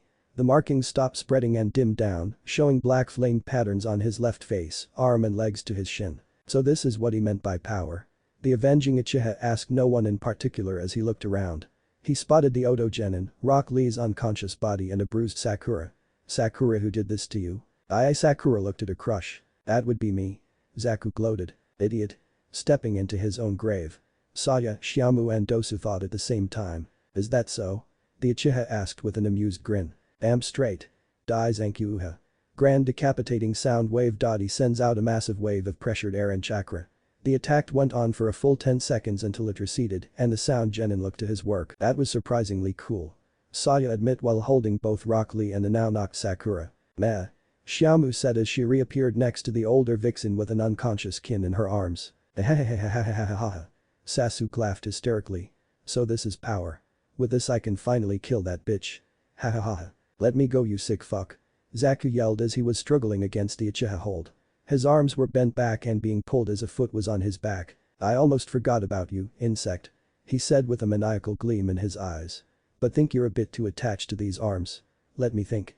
He tilted his head to the side and looked up as if thinking of a solution. Oh, I know. He smiled. I'll loosen them up for you. He began pulling on the arms and applied pressure to his back. Stop. Dosu yelled, seeing his partner's shoulders going past their limit. Just take the scroll and leave us. He begged. I don't think so. And with that Konoha's last pulled the Odo Genin's arms until they popped and cracked out of place. Zaku screamed in pure pain and agony as he was flailing on the ground. You bitch. You motherfucking bitch. He cursed in anger and pain. I'll kill you. A kick to his temple silenced him. Dosu rushed to the Uchiha and delivered a swift swing using his weapon arm. Sasuke ducked and kicked him in the throat with enough force to his Adam apple. Dosu fell with his eye rolled back. The Uchiha watched as the bandaged nin struggled to breath. "So you're still alive." He placed his foot on his throat. "I'll fix that too." He then pressed down hard and broke his neck through crushing it. "Assholes." Sasuke looked at the downed genin with a bored expression. "So who's next?" He looked around and noticed the vixens. He walked to them while studying their appearance, mostly Saya. "You seem like a strong woman," he stated. "Strong enough to breed powerful Uchiha offsprings." Saya raised a brow. "Is that so?" "Of course." The Uchiha grinned as he walked to the two kitsunes. "I can see that you are strong. Very strong. So I will take you so you can bear my children, and the Uchiha will once again be the mightiest in Konoha." When he was done talking was standing right in front of them. "You should feel honored to bear my children." He began to walk away. "Come on." "No." Saya said. The Uchiha stopped in mid-step and turned his head to her. "What?" Saya didn't flinch. "I said no. Besides, I already have a lover. Whoever he is, you're definitely wasting your time with him." Sasuke snorted. "You're better off with an Uchiha. The elites," he stated. "Now come," he said in a more demanding tone. Xiaomu remained silent as she set Kin down. Preparing for anything that Konoha's last Uchiha would dish out. "I'm not sorry. I reject," she grinned. "Cheating is something worse than death." Sasuke growled and turned. "Then I'll just take you here and now." Xiaomu held her staff ready for combat. "If you try anything," she threatened. "I'll handle this, Xiaomu." Saya sighed as she placed the pincat and the green beast on the ground and walked forward. Uchiha scowled. How dare this woman turn his down? He was gonna show who the boss is. He used his speed and was behind Saya ready to knock her and have his way. Only for the older woman to knock in the stomach with her rack of blades. Sasuke was sent back by the force, Saya right in front of him drawing the red katana from its sheath. "NFK Nenshimsarasu," sword-style burning slash, the tanned female muttered as she swings down her blade, burning in fire onto the Uchiha, cutting his chest and burning at the same time. Sasuke's mouth was open, but no sound was coming out. He fell to ground with his rolled back. The black flamed mark receding to his neck where a mark with 3 tama marks are. Saya sheathed her blade and glared at the Uchiha. "The only to touch me like that will be my mate." She looked to the younger. "Let's get these guys some med. Bury the bandage boy and tend to the carrot head's arms." "Okay." Saya said sadly. "There goes my reward." She mumbled, earning a small giggle from the older vixen. Flashback end. Naruto was not happy about this. "The bastard tried to rape you?" He growled. "I'm stronger than him and you know it." Saya said soothingly to calm him down. He need his teammate to get through this part of the exam. Naruto sighed. She was right. "And that Kin girl? She's still asleep." Saya reported. "A bruised chest and back. Even her vitals are normal." "How's Xiaomu?" "Asleep." Saya smiled. "She's kinda down though." "That's alright. A promise is a promise." He moved to the side and motioned Karen to step forward. "This is Karen. Shia Kunoichi from Kusagakure. She'll be going with us to the tower." "Name's Saya. Pleased to meet you." Saya smiled. "Likewise." Karen answered with a small smile. "Alright girls. Get some rest. We'll head to the tower tomorrow." The next morning the group of was traveling to the tower. Naruto had his clones carry the unconscious shinobi. Karen looked ahead and saw the tower in sight. "There it is," she said. "We're finally here." Naruto sighed as he and the group landed in front of the tower's front door. And only 3 days to spare. He grinned, then looked at Saya and Xiaomu. "Thanks girls." "Io. You better." Saya said as she wrapped her arms around the red-tinted blonde shoulder and kissed him deeply, the redhead feeling a twitch of jealousy. "You keep practicing that tongue of yours, alright." And with that poofed away to her land. "Xiaomu?" Naruto smiled at the younger vixen. "Yes, Neru-kun?" she asked with her head down. Said Kyuubi offspring walked to her, pulled her close and planted a kiss on her lips. She moaned as she felt his tongue brushed for entrance. She opened her mouth and allowed the muscles to dance in the oral caverns. Xiaomu squealed in the kiss once Naruto squeezed her backside softly. They pulled away, needing the air to breath. "That was amazing," she said with clouded eyes. "We have to do that again." She poofed away. Naruto smiled. "A promise is a promise." He then looked to a red-faced Karen. "Well, all let's go inside. I'll explain everything to you." And on that note the group went into the tower. Looking forward for what they got in store. Naruto plopped down on his bed. He had met Lee's teammates, just he and his company. He also managed to report to the Hokage in Iruka. That was 2 days ago. He was just relaxing until there was a knock on the door. "Come in," he said. The door opened and Kin walked in. "Hey," she greeted. "Hey." He greeted back as he sat up. "How are you feeling?" "I'm better thanks," Kin said as she sat by the desk. I heard what happened. The Jinchuriki remained silent. So what are you gonna do? My Jonin-sensei's trying to get me and Zaku to be in the preliminaries. His arms are busted. He pointed out. But he's a stubborn ass. She sighed. By the way. She pointed to an occupied bed, a person under covers showing red hair. Why is she here? Sleeping. Karen mumbled as she turned and looked to the Odo Kunoichi. Jealous. She grinned. No. Kin answered a bit too quickly. Good. The redhead yawned as she stretched and got out of the bed. She was wearing a lacy butterfly-patterned purple bra, holding her C-cup bust and hip-hugging thigh-length black shorts. Kin scoffed at how the Kunoichi was dressed. Can you be any provocative? As a Kunoichi, even our bodies are weapons.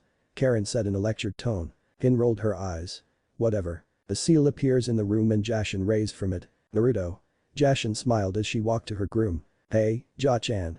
He got up and gave her a peck on the cheek. So you have 2 more mates, huh? She grinned at the 2 Kunoichi, who both blushed. I just met them. He smiled. I'm not gonna be like some dirtbag and jump the bed with them right off the bat. And that is why I love you. The goddess turned to the 2 Kunoichis. My name is Jashin. Goddess of blood and destruction. Manifestation of chaos. I'm also one of Narukun's fiancé. After hearing the introduction, the 2 genin stared in shock. Looking from a grinning Jashin to a smiling Naruto with gaping mouths and wide eyes. You're engaged to a goddess? Karen said, still in shock. The demon gods? Kin asked. Yeah. Naruto grinned. What else? Kin asked, slightly calmed down. Well, I'm also forcefully engaged to both Hyuga Hinata and Hyuga Hanabi. One of the Konoha 12 has a crush on me. And I have crush on the bun-haired girl from Guy-sensei's team. Don't forget about Niji's crush on you too. Jashin added. The Jinchuriki sighed as the females laughed. The genins were standing in the first floor of the tower. Naruto looked around and counted the team.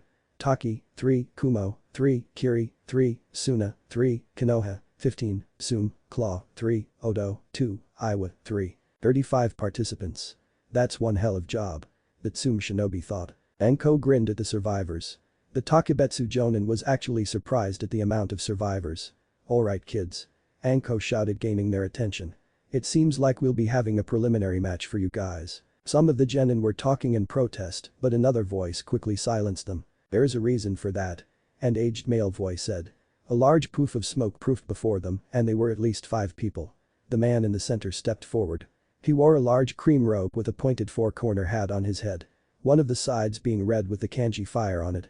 His skin was light leather tanned with a liver spot below his left eye. His dark brown eyes scouting through the genins and he smiled at them.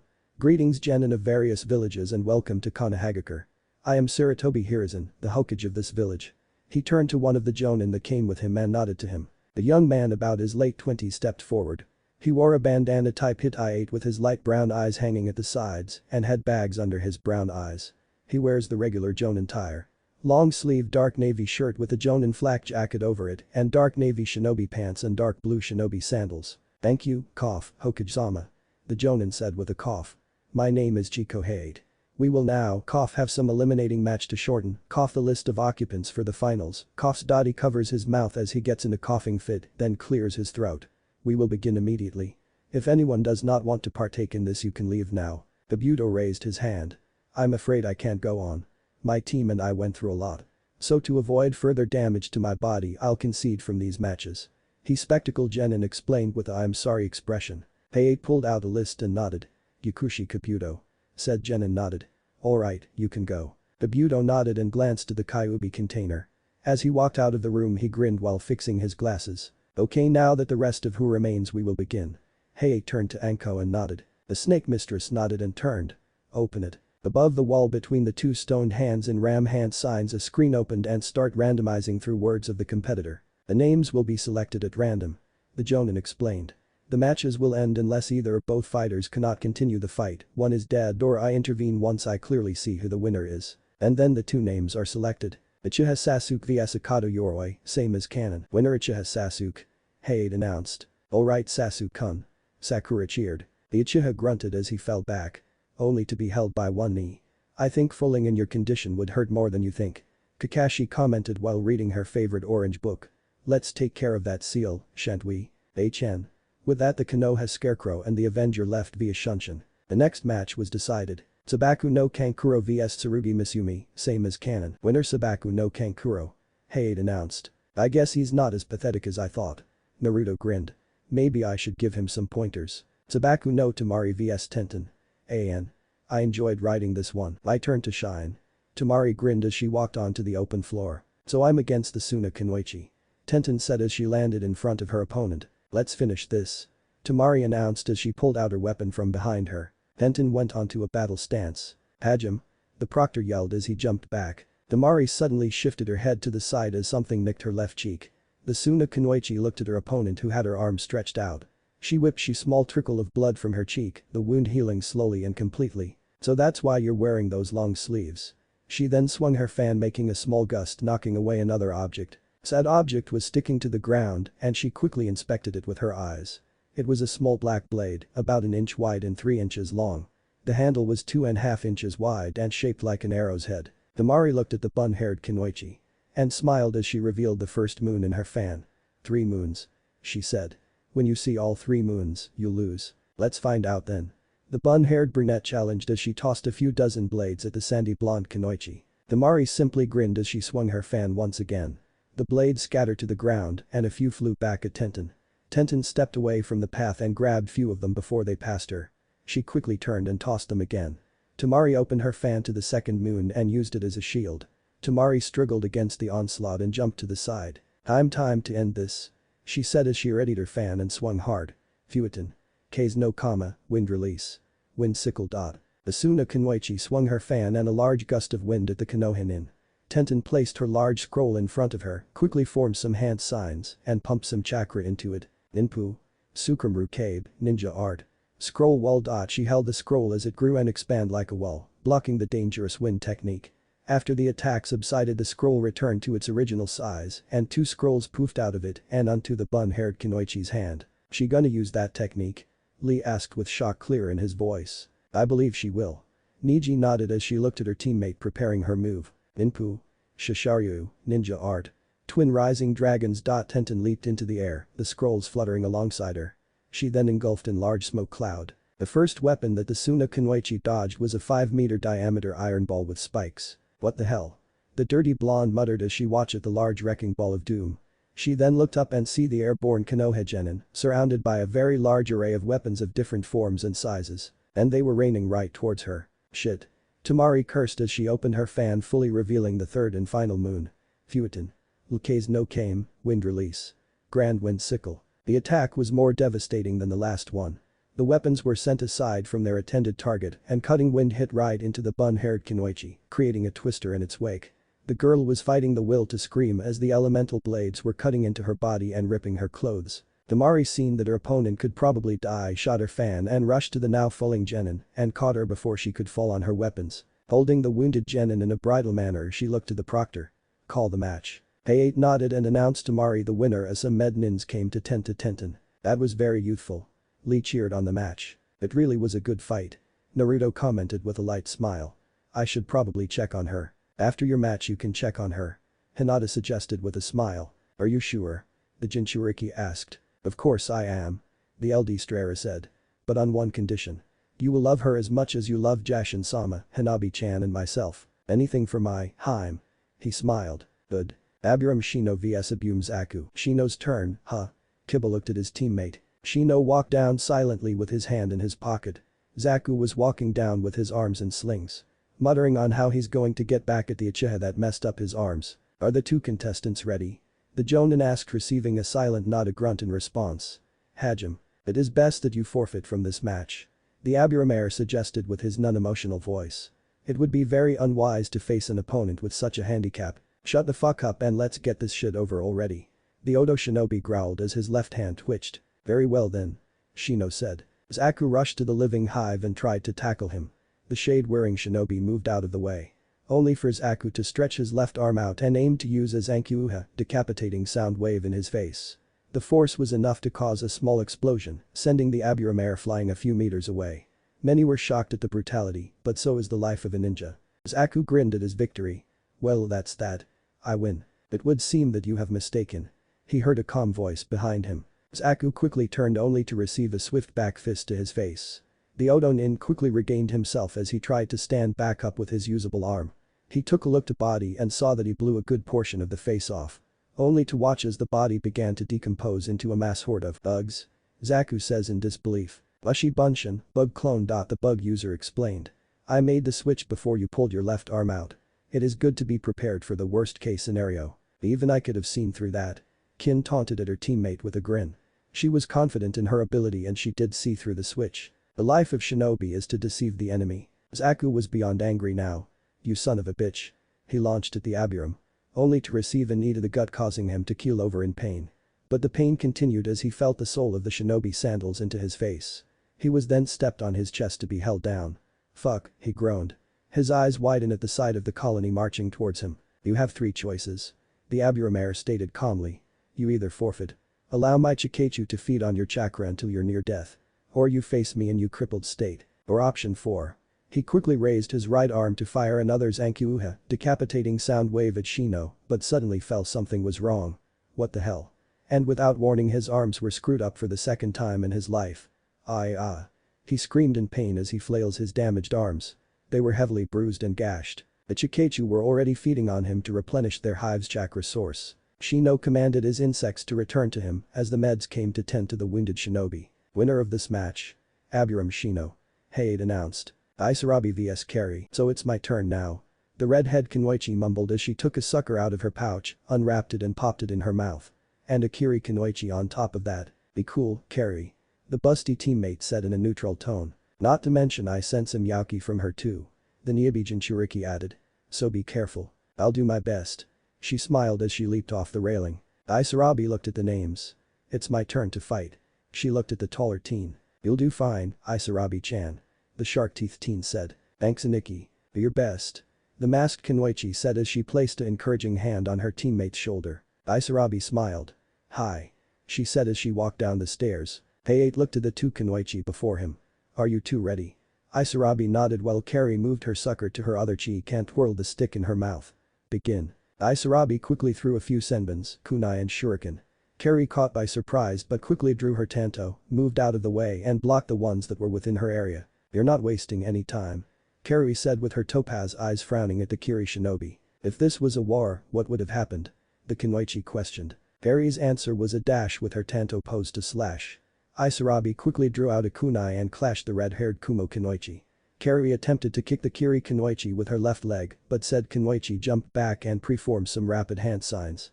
But before she can finish her technique the red-head Kunoichi rushed and swung her blade aimed for her head. Isarabi quickly blocked it with her kunai and was sent falling as Carrie hooked her leg and slammed her on the ground. The Kiri Kunoichi was about to get back up but a tanto's blade to her throat stopped her. Give up. Carrie said twirling the sucker in her mouth. Or else you're breathing through your neck. Isarabi smiled. It's alright. I won't lose. Carrie frowned as she raised her blade slightly and thrusts down. Only to hit the tiled floor. Her topaz eyes widened as she looked around the empty field. Meijin. Shinkai, demonic illusion. Deep sea. Isarabi's voice echoed in the tower. A blink was all needed and the scenery changed. The red-head Kumo Kunoichi swiveled around. She was in water. She can feel the fluid around her body. The salty substance stinging her eyes. She looked around at the random schools of fish. She thought as she reached out and they swam away. This is one hell of a jinjutsu. She thought. It feels too damn real. She then made hand signs to release it. But she felt something swam past behind her. Carrie turned only to see nothing but the vast deep blue underwater sea. Hey there, pup. An aquatic female voice greeted behind the Kunoichi. Carrie's eyes widened as she turned. Only too for her topaz eyes to see 2 large rows of serrated teeth biting down on her body. The Kumo Kunoichi yelled as she dropped her tanto and her sucker fell out of her mouth to wrap her arms around her stomach as if trying to hold herself together. Isarabi appeared behind the mentally distraught Kunoichi and knocked her out before the jinjutsu could devour her mind. I suggest that you can do something about this. She said to the proctor who nodded. Winner, Isarabi. Hayate announced. That has to be one hell of a jinjutsu. Naruto commented. He noted that her eyes were glass black before reveering back to her brown eyes. Isanate excels in Jinjutsu, Sachi. Kushina said to her son as she pets a small kid in their mindscape. So I'd suggest being careful if you ever face her. Alright, Ka-san. The Jinchuriki smiled.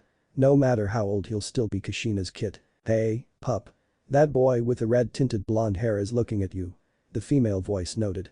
And I have to say. He is quite the looker. Wouldn't mind sinking my teeth into his flesh. She giggled. If you know what I mean. Iso-san. She flushed as she glanced at Naruto. Naruto seeing this waved at the Sanbi container as she made her way back to her teammates. Tohika Mai vs Inyazuka Kiba. Yahoo! Kiba cheered as he watches his name displayed on the board. Our turn to shine, Akamaru. His Ninken barked in agreement. Good luck, Kiba. Shino said with a stoic expression. Thanks Shino. Kiba grinned at his friend. Just don't get over your head. Hinata giggled. Yeah, Hinata. Kiba mumbled at his other teammate as he jumped off the railing. Mai sighed as she looked at her name on the board. My turn already. Don't worry. Tate said as he places his arm around the orange-haired Tsukunoichi's shoulder. You got this. Mai simply shrugged his arm off and walked down the stairs. Wish me luck, Mikoto. She waved at her black-haired teammate. Good luck, Mai. She smiled then frowned at Tate. She hasn't forgiven you. He ignored his growl. And neither have I. Mai walked down the stairs and stood at the ground seeing a waiting Kiba. The Inyazuka heir grinned at the challenger. I hope we have a good match. Just don't cry if you lose. Mai moved a lock of her orange hair over her ear. Sorry, but I don't intend to lose. That was Natsuki's. The black-haired Tsukunoichi thought. Are both combatants ready? Haid asked receiving a nod from both. Hajime. Kiba instantly gathered chakra. The amount was thick enough you could see the blue aura around him. Mai tensed slightly at the pulse. Iju Ninpu. Shikaku no Jutsu, beast mimicry. Four-leg jutsu. He muttered as he went on all fours, his canines growing longer and his nails growing to claws. The genin's face became more feral and his eyes gave a predatory look at the orange-haired genin. Kiba moved instantly with his enhanced speed. He drove his elbow in the Tsukunoichi's stomach and she was sent a good few feet away from him. She stumbled on the ground and laid there unmoving. Kiba sighed as he stood up. I guess that was it. He then looked to the proctor. Call the match. I think he went a bit too far. A young woman about her 20s commented. She wore a red knee-length dress with wide black and white bandages crisscrossed over it, the left sleeve shone. He had wild but tamed black hair that waved down to her lower back and two collar-length bangs framing her face. Her eyes are red with a dark purple ring in it and light dark purple eyeshadow over them. She wears a jonin jacket and Konoha Hitai over her forehead along with shinobi sandals on her feet. But before Hate was able to utter a syllable a voice side interrupted him. So that was it. Mai sighed as she stood up and pats her stomach. That was harder than I thought. Jashin grinned as she watches the match. She was sitting on pale grey throne-like chair made of bones from several demons. She was wearing her robe and in her hand was a cup thick rich red wine, the color and texture seemingly close to blood. Some of the jonin shivered at the display. And not in a good way. This will be a good match. She looked behind her. What do you say, my dear? Naruto was seated on the throne with the fallen goddess on his lap. His hand around her waist and other on the armrest. He smiled at the goddess. I think it will be good. You're tougher than I thought. The Inyazuka heir grinned. Good. It'll take a lot more than that little pat in the stomach. She said. So you think you can do better? He taunted. Not think. She said as she moved at a blinding speed that only few can follow. I can. She said as she was behind Kiba, leg raised and struck his back. The winced at the sound of the blow and the angle the shinobi's back bent. Kiba was sent flying into the wall, causing some of the debris to fall on him. The downed genin groaned. Holy shit, that was fast. Ino said. Kiba groaned as he rose from the small debris that he was patting off. Okay, I admit. That caught me off guard. He admits. But before he can get his bearings back he was suddenly knocked back into the wall. By a kicked Akamaru. Another groan accompanied by a whimper. Mai huffs her hair from her eyes. That's it. She taunted. I expected more from the Inyazuka clan. She grinned. Maybe you really are just a dog. Kiba bursts from the debris with Akamaru shaking some of the small pebbles from his fur. Both were spotting a few bruises. Alright, time to get serious. Kiba grinned as he reached into his pouch and took out 2 black pills. I think it's time we stopped wasting our time on this Kunoichi. Don't you think so, Akamaru? Akamaru barked in agreement. Good. He flicked one of the pills at his Ninken and popped the other one in his mouth. Both the Inyazuka and his partner began to growl. The air becoming more feral and humanly beastly as Akamaru's fur become red and his flopped ears a darker tone. So that's why he's called Akamaru. Mai thought out loud. Let's go Akamaru. Kiba growled. He pat Akamaru's head and does a half-sheep sign. Giju Ninpu. Jaijin Bunshin, beast mimicry. Man-beast clone. Akamaru barked as he burst into a plume of smoke and there stood a second feral Kiba snarling at the orange-haired Kunoichi. She stood guard ready for anything. The 2 Kibas rushed at the Tsukunoichi, both with their arms posed to claw the genin. Mai ducked and weaved beneath the attempted slashes. She jumped back just as one of the Kibas came down with an axe kick, shattering the tile where she stood. Mai retaliated by grabbing the clawed hand and knees the opponent in the gut. She moved away from the second Kiba only to get nicked on her left shoulder. She mentally flinched, punched the attacking Kiba in the face, sending him to the wall. The first Kiba intercepted and caught him. The second Kiba looked at the first with a questioning gaze. The first nodded and they both ran at the Tsume Kunoichi, crossing each other's path as they neared her. "Let's go, Akamaru." Kiba yelled as Akamaru growled. Kitsuga, fang over fangs. Both Kiba and Akamaru leaped and began to turn in such a speed they appeared to like two drills that can tear through anything. Mai leaped away just as the duo passed by. Mai sucked her teeth as she felt a claw marked her leg as she leaped up. As Mai landed she avoided a drill but was caught by the second one in her arm and side, tearing the cloth in the process. The Kiba that hit her stopped and drifted on the ground, took out two smoke bombs at the orange-haired Kunoichi. Mai cursed as she enveloped in the smoke. She heard the sound of the attack and leaped out of the smoke. Only to be knocked back in by Kiba yelling "Tsuga, tunneling fang." Mai was knocked in the air with the force of the blow and suddenly felt a pain in her back by a second Kiba doing it "Tsuga, tunneling fang." The attack was digging in her skin and she smashed into the ground. The smoke cleared out and a beaten Mai was laying on the ground motionless with a transformed Akamaru standing over her. "Good work, Akamaru." Kiba cheered. But was suddenly punched in the stomach. "Akamaru?" He questioned as he was suddenly punched in the gut a second time, followed by a knee to the chin. "That had to hurt, right?" Akamaru asked in a female voice. "What the hell?"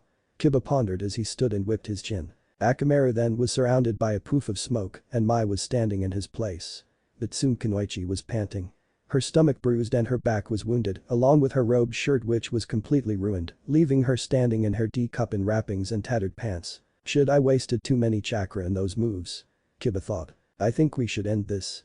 Mai said as she took a calming breath. "Ha! Like you got enough to beat me?" Kiba taunted. "You're low on chakra." Mai grinned as she walked away. "I win." She snapped her finger. Before Kiba could call her out he was suddenly blown back by a combustion blast in his stomach. The other genins were shocked at the explosion and Hate raised his hand. "Winner. Tohakamai. That was a good fight." Kiba groaned. Before he passed out he asked the other mednins to check on Akamaru. Mai was having difficulty reaching the steps. She lost her footing and was about to fall but was caught. "You okay?" Naruto asked as he held up by her stomach and draping his haori over her shoulders covering her wrappings. "I'm fine, thank you." Mai answered as she holds the haori around her, relishing in its warmth. "I'll help you up."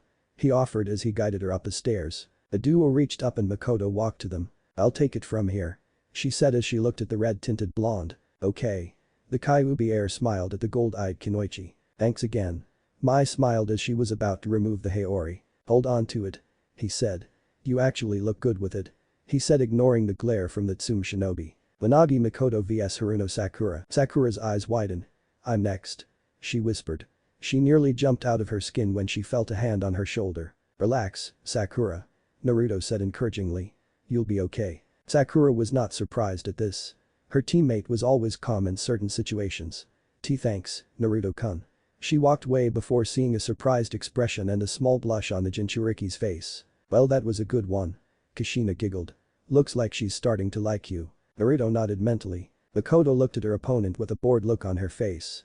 "I'll end this quickly," she said as she grabbed her robed weapon and jumps down the rail. Sakura was standing by the jonin as the Tsume Kunoichi reaches in front of her. Her robed weapon in her arms. "Are both fighters ready?" he asked getting a nod from the Haruno Kunoichi and silent answer from the gold-eyed female. "Hajime." Sakura instantly jumped back setting a defensive stance. "Why are you so tensed?" Makoto asked in a bored tone as she rests her weapon over her shoulder. "We only just started. This one is dangerous." Sakura thought. "To think that I'll be fighting a weakling." Makoto commented. "I'm stronger than you think." Sakura frowned. "We'll see about that." Makoto muttered as she held her weapon in both her arms. She set the tip back and allowed it to hit the ground. A small crater with crack at the point of impact. Sakura was surprised that such a young girl could hold a weapon with that weight. Without warning Makoto rushed forward and swung her weapon down at Pinkett Kunoichi. Sakura avoided the weapon. Some of the debris passing and cutting her. Seeing her opponent distracted she used her momentum and swung to deliver a double kick to the Konoha Kunoichi's gut, sending he rolling on the ground a few meters away. "Shit, she kicks hard."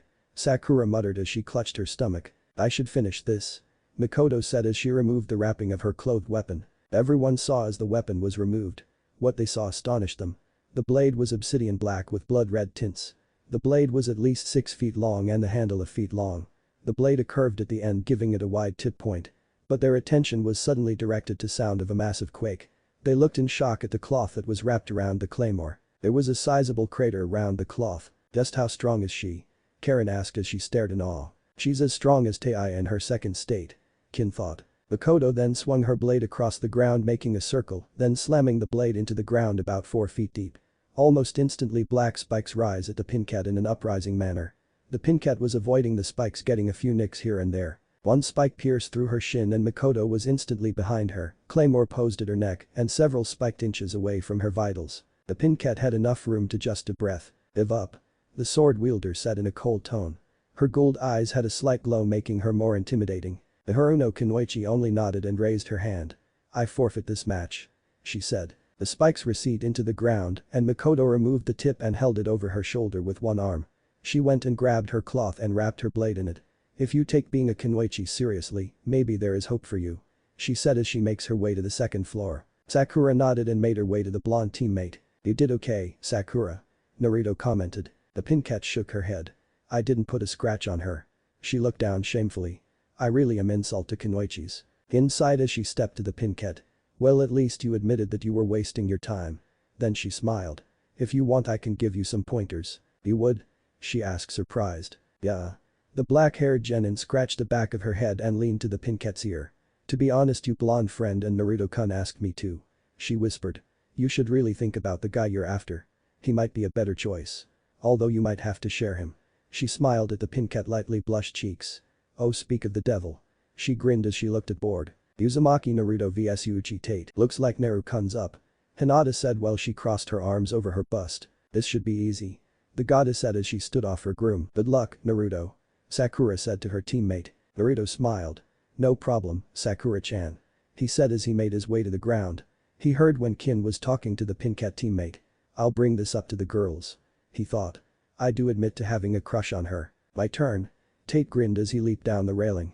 He wanted to go the orange-haired Kunoichi for her to wish her luck but a few lion summons stopped his advance. I'll just take the stress on the dope. He mentally grinned. Tate watched as the two contestants stand before him. Are you two ready? Naruto nodded and Tate grinned. Hajime. Before Tate had time to say anything Naruto's shadow began to wave and bubble. The Tsume shinobi raised his guard for anything. Well almost anything. But S. Revor roughly the size of a 3-year-old child. In fact looked like a child. The claws were black with silver tips and the feet looked like shoes. It was dressed in black clothing. The sleeves were a quart to its arms and the dress reached down to its shins. Its face wore an aloof expression with the insignia of Jashin on its forehead. In its arms seems to be a box with orange spirals on it. Lunchtime, Naru-sama. Its childlike distorted voice caused some of the room occupants to shiver. A child should never talk with that kind of voice. Not even as a joke. Until they caught what the young Revor said. Wait, lunch Chaoji yelled as she looked at the package, already drooling at what its contents may be. Tate frowned at the Jinchuriki. This isn't time for lunch. He yelled. Naruto opened the box ignoring the shinobi. What do you have to today he muttered. His eyes widened with grin. Raymond. He yelled as he hefted the bowl of hot noodles and brew and looked at the young Revor. Would you like to eat with me? If that is alright. I humbly accept the invitation. The childlike servant replied. Itadakimasu. Itadakimasu. They said in unison. By now Tate was getting beyond pissed. How dare the dope ignore him. In his rage he rushed at the eating pair. As reached closer he swung his leg aimed for the genin's head. Only to be stopped by chopsticks. Naruto was still chewing the few noodles. You now, swallows it's not nice to interrupt someone's lunchtime. Tate was also in shock as he jumped. He failed to realize the small Revor aloof expression turned to a snarl showing her small but razor-sharp teeth. How dare you interrupt Naru-sama's lunchtime? She growled leaking potent kai at the Tsume shinobi. Tate tried to shrug off the kai but find it was pretty hard. But before the small Revor can dispose of the fool her master's hand gently landed on her shoulder. I'm done. He smiled ignoring the fact that he just saved his opponent's life from a bloody, gory and unpleasant death. He kneeled to the smaller. Now go to Jachan. He said smiling. The kai suddenly vanished and the aloof expression returned. Okay, Naru-sama. Tate watched as the small childlike demon sink into the Jinchuriki's shadow and appear in front of the demon goddess kneeling on knee. Good day, Jashin-sama. Hello Jana. The bloody goddess addressed the younger. Come, join me since you're out. She advised. The small Revor would be fooled to deny the invitation. She went and stood at left of the throne-like chair. Tate sweats after hearing the name of the gray-haired woman. Jashin he yelled mentally. He thoughts away. No way. He thought. Well I'm ready. Naruto patted his pants as he looked at the Tsume shinobi. Tate allowed an arrogant smirk on his face. So finally ready to get your ass kicked? That's a lot coming from a shinobi nearly pissing his pants from such a small dosage of kai. The demon container grinned. Let's see who's gonna pee their pants after I'm done with you. He threatened. The whiskered teen raised an eyebrow. Sounds gay. I'm gonna really pass on that. He said. Mai snorted after hearing that. Fate glared at the Konohan in after hearing that. A word of advice. He said in a calm tone. And that would be? He asked, not interested. Mai's mine. He claimed. Makoto growled at his teammate as Mai scowled. Naruto looked at them, seeing that they didn't like the idea either. He looked at the orange-haired Kunoichi, as if looking for something. What are you doing? The Tsume shinobi gritted. He was getting tired of being ignored. Just checking if Mai-san has property of douchebag written on her. He replied. I've had enough. He gritted as he formed the snake hand sign. Kimono, no shoji. Hibi, beast possession. Serpent Dottie hissed as his arms and legs became thinner and longer, but seemed stronger. His face became more angular and straighter while his eyes turned slit. This will end in a few hits alone. He hissed. The Jinchuriki simply raised an eyebrow. Hibi Ken. He stated as he slipped into a stance. Let's begin, Tebeo. He rushed at the Tsume genin. Fate was caught off guard, being set into the defensive, blocking his left leg. He noted that the blow wasn't so hard as he thought. You're not so, though his sentence was abruptly cut short by a fist in his stomach. Fate coughed a blob of saliva and doubling over from the force of the blow. Never underestimate your opponent. The Jinchuriki lectured. That's my kit. Kick his ass, Teban. The Kyuubi yelled in her seal. She was sitting on a sofa with a bowl of ramen-flavored popcorn on her lap. Behind her was a large group foxes with different signs varying from Fight Naruto.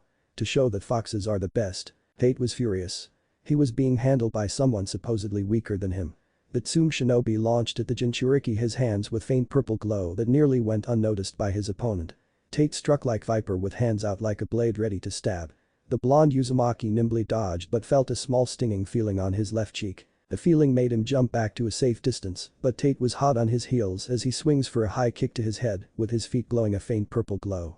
The Jinchuriki blocked the leg with his forearm and studied the offensive limb. He noted the purple glow and realization dawned on him. Poison. He claimed as he pushed the Tsume shinobi leg and swung with a sweeping kick. Tate leaped back, avoiding the sweep, and landed at least a few feet away, with an arrogant smirk on his face. That's right. He hissed. The poison is very lethal. It can bring large animals to a coma or even death. The bad that's not gonna work on me. He thought. Tate studied his opponent. Strange he doesn't look a bit infected. The shinobi thought. His heart rate's the same. He's not even panting due to the poison should affect his lungs by now. You're probably wondering, why isn't the poison working? The Jinchuriki read his expression. It's simple really.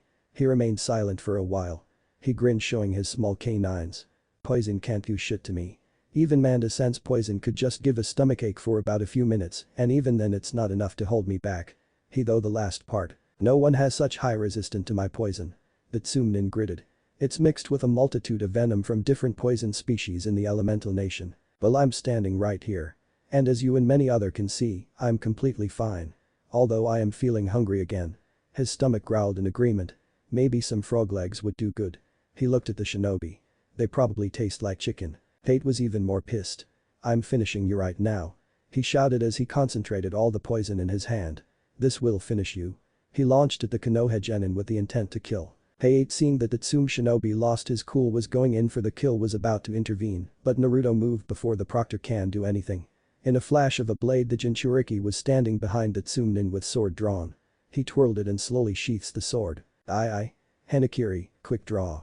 Feather cut. The click initiated Tate's body suddenly to burst from the amount of cuts distributed on him by the red-tinted blonde. The Tsume shinobi fell on the ground and reverted to his human state. I lost. He questioned. How? Because you're weak. Naruto answered bluntly. Tate glared at him as Medic Nin carried him to the medroom. Naruto sighed as he walked back up the stairs and saw the orange-haired looking at him. Thank you. She said with a bow. The Jinchuriki smiled. The least I can do. He said as he passed by her Kajutsuchi no Maiko. Mai's purple eyes widened as she looked at the retreading back of the shinobi. Naruto-kun. She thought absent-mindedly. Hyuga Niji vs Amui. Niji took a deep breath as she readied herself and walked down the stairs. She looked at her cousin and she received an encouraging smile. Niji smiled back at her cousin. Samui looked at her name on the board. The busty blonde sighed. Not cool. She lamented as she walked down the stairs. She of course noted the majority of the male half was staring at her as they subtly bounced in her movement. Blue eyes caught her attention as she looked at the red-tinted shinobi. She instantly noted that he was looking at her in whole and not her chest. Maybe not all men are like that. She sported a small smile on her pale lips. Niji noted the small action and narrowed her pale eyes. It would seem that I have to face you for more to represent the Hyuga house. She said as she slips into her Jaikin, gentle fist stance. Samui drew out her tanto and set her guard. The Raikage advised to keep distance when you face a Hyuga in a battle. Rather it's life, death or just sparing. Are the two Kunoichis ready? He asked. They both nodded, not keeping an eye off the other. Hajime. The female Hyuga rushed and closed the distance in matter of seconds. Samui, thankful for her training, was able to avoid a palm strike to her left shoulder. The blonde Kunoichi drew her tanto in a reverse grip and swung to the Hyuga's left arm. Niji was lucky enough to catch the motion and avoided the swing by bending backwards, showing her flexibility, and kicked the Kumo Kunoichi on her thigh. Samui buckled under her weight and fell forward. Niji jumped back and smirked at her. It seems those will white you down more in the future. She taunted. Samui stood up and frowned at the Hyuga. Well, excuse for being naturally well endowed. She remarked in a slight sarcastic tone. And at least you don't have to suffer from occasional back pains either. She thought. She stood up. She then glanced at the Kyuubi Jinchuriki. But it seems that someone has caught my interest. She glanced at Konoha's Jinchuriki. Niji, seeing this, starting to lose her cool. Sometime a Hyuga can be very possessive and jealous of a person that strikes their fancy. And seeing that Akumo Kunoichi is the one that is aiming Naruto like that pissed her off. She took a deep breath. Naruto-sama would be very disappointed if I lose my cool. She thought. She schooled her features and went through several hand signs. Byakugan. She thought as she activated her clan Dijutsu. The busty Kumo Kunoichi's face was slightly paler, now seeing her opponent activated her Kake Genkai. Only one word can describe her feeling now. Shit. Let us begin for real this time. Niji stated as she slipped into her family stance once again. I'll disable her arms and legs, and the match will be in my favor. She thought as she launched at the Kumo Genin and aimed for her shoulders. Samui moved out of the way to avoid the blow. Gotcha, Niji thought as she redirected her left hand and nailed Samui on her left thigh. The Kumo Genin failed, her muscle clamped and she lost her balance once again. She jumped away using her right leg, but Niji cued her by her ankle. The short blonde-haired Kunoichi flickened as she felt her ankle popped out of place. As if having a busted shoulder wasn't enough at the moment. As she landed a few feet away. She hissed as she placed pressure on her damaged foot. You're finished. Give up. Niji stated as she looked at the Kunoichi with calculative eyes. Then come and finish this match. I'm not going down without a fight. She challenged. Niji suddenly rushed the Genin and palmed her in the stomach. She had made sure to put enough force to knock out the busty blonde. Pinned hard to hit the stomach with her in the way, but I managed. She thought as she let her guard down and deactivated her bloodline trait. Samui saw the opening and suddenly wrapped around the Konoha Genin. Got you now. She panted. Raiden. Ninja no Haration, lightning release. Human lightning rod. Niji eyes widened at the sudden surge of electricity going through her body. Samui only kept the attack for a few seconds until she released it. Both competitors fell back only to be caught by Kyuubi and Niobe Jinchuriki. Is she alright? Samui asked. Naruto nodded and smiled at the Kumo Kunoichi. She's fine. Winner of this match, Samui. Hayato declared. Naruto and Yujito nodded to each other and leaped up the balcony with their fellow villager. Oh, he is perfect. Matatabi purred to her host. If you don't hurry, that melon jug teammate of yours will get him. She snickered. Matatabi. The Burning Cat's host mentally shouted at her tenant with red face of embarrassment. Naruto placed Niji next to her teammate and smiled. Rest well. He thought as he made his way to pink-haired teammate. Rock Lee vs Abaku no Gaara. Without a thought, Gaara used a Sunishunshin, sand body flicker to get to the ground floor, awaiting her opponent. My to warn. Lee's voice was echoed throughout the tower. And possibly the forest. Unknown location. A man wearing Swirl's orange mask looked up from his book. What was that? He thought. Hanahagakure. Alright, Lee. Guy yelled at his student. It's time to show them the power of youth. Yes, Guy-sensei. Lee saluted. Now keep your eye on your opponent, make sure that she's not predicting your moves. Yes, Guy-sensei. Lee nodded as he drew a writing pad out of nowhere and began jotting down some notes. Do you really need that? Naruto asked as he walked to the two. I mean, is not he'll be able to check them while he's fighting? He wondered. Some very good advice, Naruto-kun. Lee agreed as he jots down some more notes, which was confiscated from the now okay female Hyuga member. I swear you have too much energy. She sighed. Now go on. Lee nodded and landed with light thud in the ground and proceeded to go in his Goken stance. Gaara simply stood there with arms crossed over her chest. Are the two combatants ready? He asked. Gaara simply stared and Lee suddenly caught something in his hand. You're very impatient.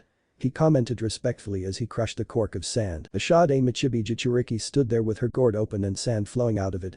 Let us begin. She said in a monotonous voice. Hajime.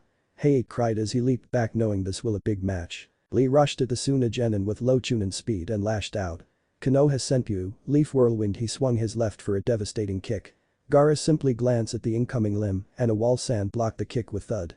The Suna Kunoichi retaliated by sending tendrils of sands at the green-clad Genin, but he avoids them to the best of his speed. Lee leaped back from a small wave of sand and lands on one of the statues. I can't get through her defense. He thought with a light frown. Lee. Guy called out to his student. Once Jonin clone gave his sensei his attention he grinned and gave him a good guy pose. You can take him off. Lee's eye widened, more I guess. But Guy sensei. He worried. You only said to take them off when those most important to me are in great danger. He leaped out of the way just to avoid a sand cannon from the irate redhead. Lee slid on the ground avoiding more and more sand attacks. This is an exception. The Jonin sensei replied. Lee leaped back and took the orange leg warmers of, revealing weight seals on them. Just then Kakashi came back. What did I miss? She asked. The sand Jinchuriki simply pointed at the green-clad Genin. I can finally move more freely. Lee praised as he dropped the weights. What good would those do? Kankuro thought smugly. No matter how much weight he had that won't crash. I know Baka.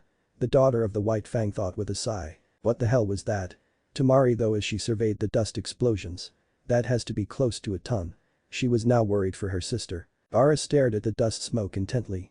A green blur flew out of the smoke and she raised her sand to block whatever blow her opponent would throw, only for that sand guard to burst by force alone. What? Both the Jinchuriki and her host thought while the female redhead kept a stoic expression. Kankuro was shocked. He broke through Gaara's defense.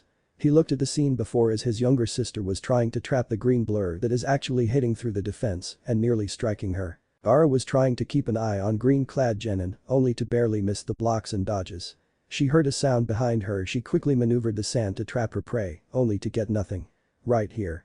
Lee yelled as was doing a rapid frontal somersault and swung his leg down on the Suna Kunoichi's forehead just as she turned to the sound. She actually got hit. Tamari yelled. Gaara jumped just as a second leg swung to her temple. She landed performing hand seals. Ninpo. Tsunayari, ninja art. Sand spears. She announced as her sand gathered and hardened to jagged tipped spears. Said spears were sent to skewer the leaf Genin, but he used his amazing speed to dodge all of them. Can't get a hit on him. She thought. Don't blink. Lee thought as he used his speed to get past Gaara's defense and was below her. The Ichibi host's eyes were wide open as she felt the green-clad shinobi's feet connected to her chin with a hard kick that sent her up a few inches of the ground. I'm not done yet. He yelled as he sends a second kick to her midsection and continues with the assault, knocking her higher into the air. Gaara was trying to get the sand to reach her. But then she saw when Lee flinched due to straining his muscles. That was the opening she needed. Lee quickly went ahead with his assault without losing momentum. When they reached high enough he quickly moved and bound her with medical tapes. This is it. He announced as he pulled her back making them fall head first while rotating rapidly in a clockwise direction. Amit Renj, primary lotus he cried Asbath Gaara and himself crashed head first into the tiled ground, causing a pillar of dust and debris to fly up. The spectators watch as Lee jumped out of the dust cloud panting and dusting some dirt of his arms. That was close he panted. Good work Lee. Guy cheered. Naruto narrowed his eyes. They're still conscious. Kushina said. Sand suddenly burst from below the green-clad Genin. Rock Lee was caught off guard so he was well caught by the sand. Gaara was below the sand prison with her left hand raised in grabbing manner. Her eyes were now a gold star shaped with small golden rings on each corner and her sclera is black. She had a semi-psycho grin showing her small but sharp fangs. Shit, Shukaku-san took over. Tamari thought now feeling sorry for the leaf Genin. Well. Look what was caught in my sand trap. She said with a giddy tone. Now what should I do? She pondered. I can break his arms and legs, thus ruining his shinobi career. Lee's eyes widen at that. Have my sand dig into his skin and destroy an organ one at a time while keeping his heart and brain active. Guy was praying that she wouldn't do that. The demoness then snapped her finger causing Lee to flinch as the pressure applied albeit slightly. I announced that youth is a sham. She grinned. That was the last straw. Both Lee and Guy remained silent after that. Their eyes being covered by the bangs of their bowl-cut hair.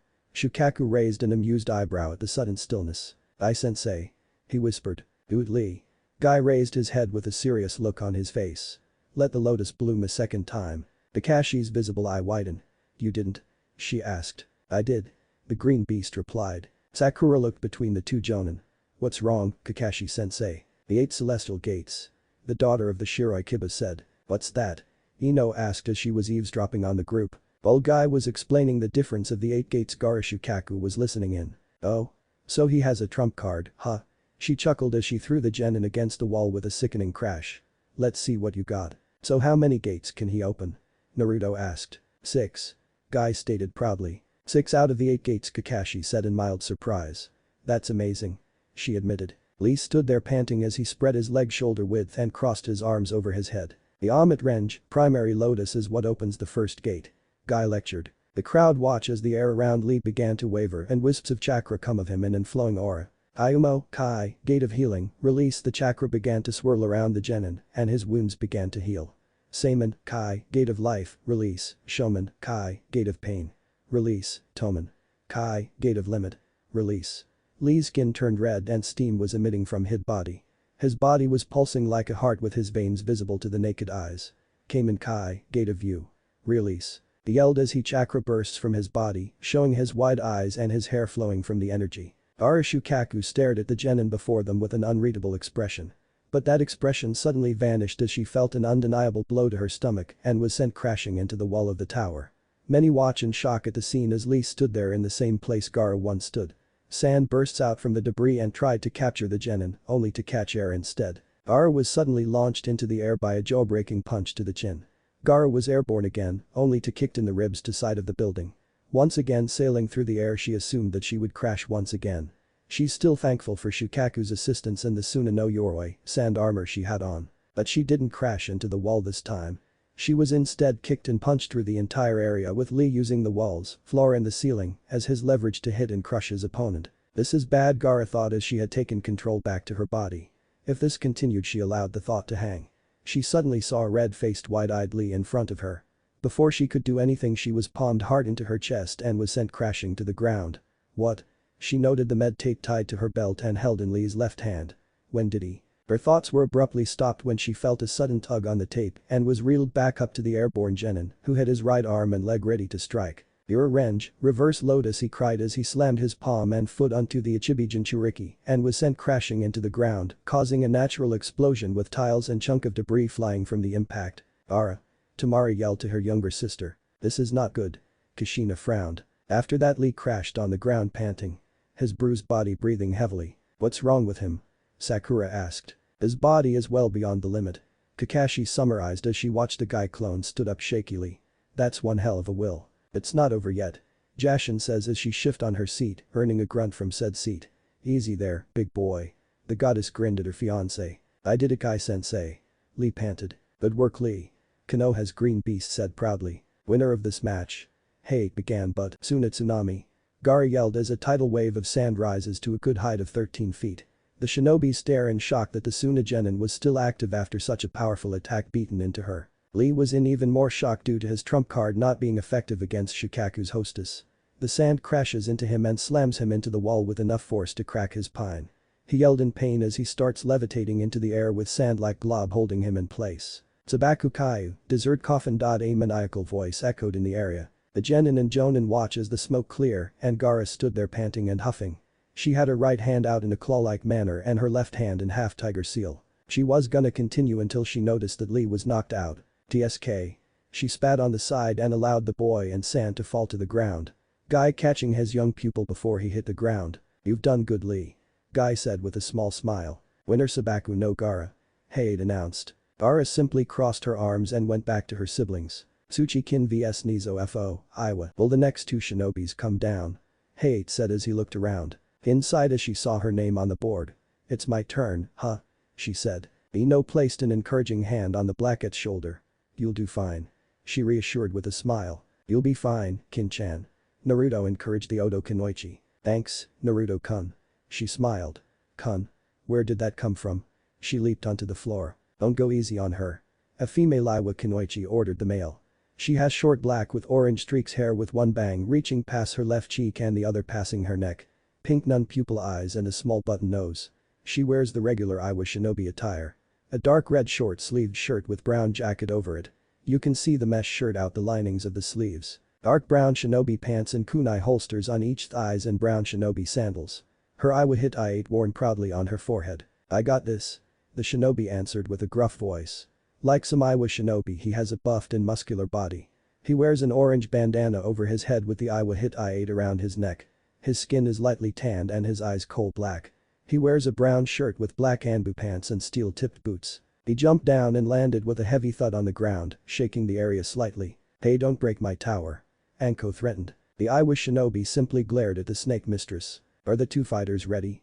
Haid asked, saving the Iwa shinobi with an appointment with Manda. Gin nodded as Foe simply crossed his buffed arms across his large chest and nodded. Hajime. Bro quickly went through some hand signs. Doten. Baseki, Earth Release.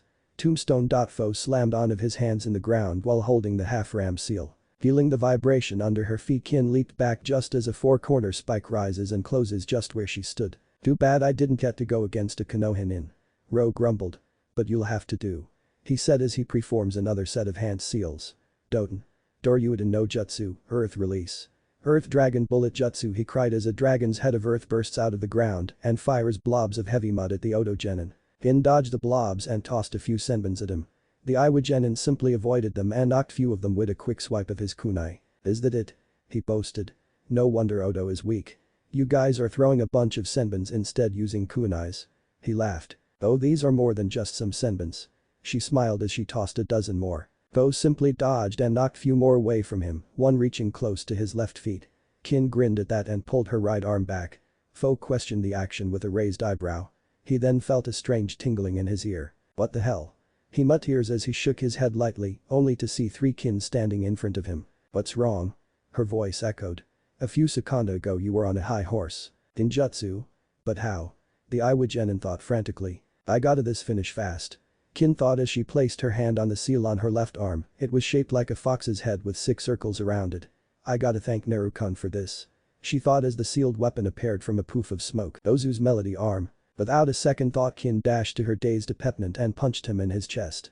The vibration from the melody caused the Iwa shinobi's body to shake. First note. Heartbreaker. Saisho no Onpu H Taburi. Kin grinned as she flicked the first hole on the gauntlet. The result was instant. The shockwave from the attack sent Foe to wall and he crashed into it. His large body slumped with blood from the corner of his lips and a fist indent in his chest. Kin raised an eyebrow. "Must have put more chakra in it than I thought," she muttered. "Winner, Tsuchi Kin," Haid announced. "Nara Shikamaru vs Unojura, Iowa." Haid turned from the board and looked up. "Will the two other combatants come down?" Shikamaru sighed. "Troublesome," he muttered. "I should probably forfeit." As if reading her boyfriend's mind, Chaoji looked to him.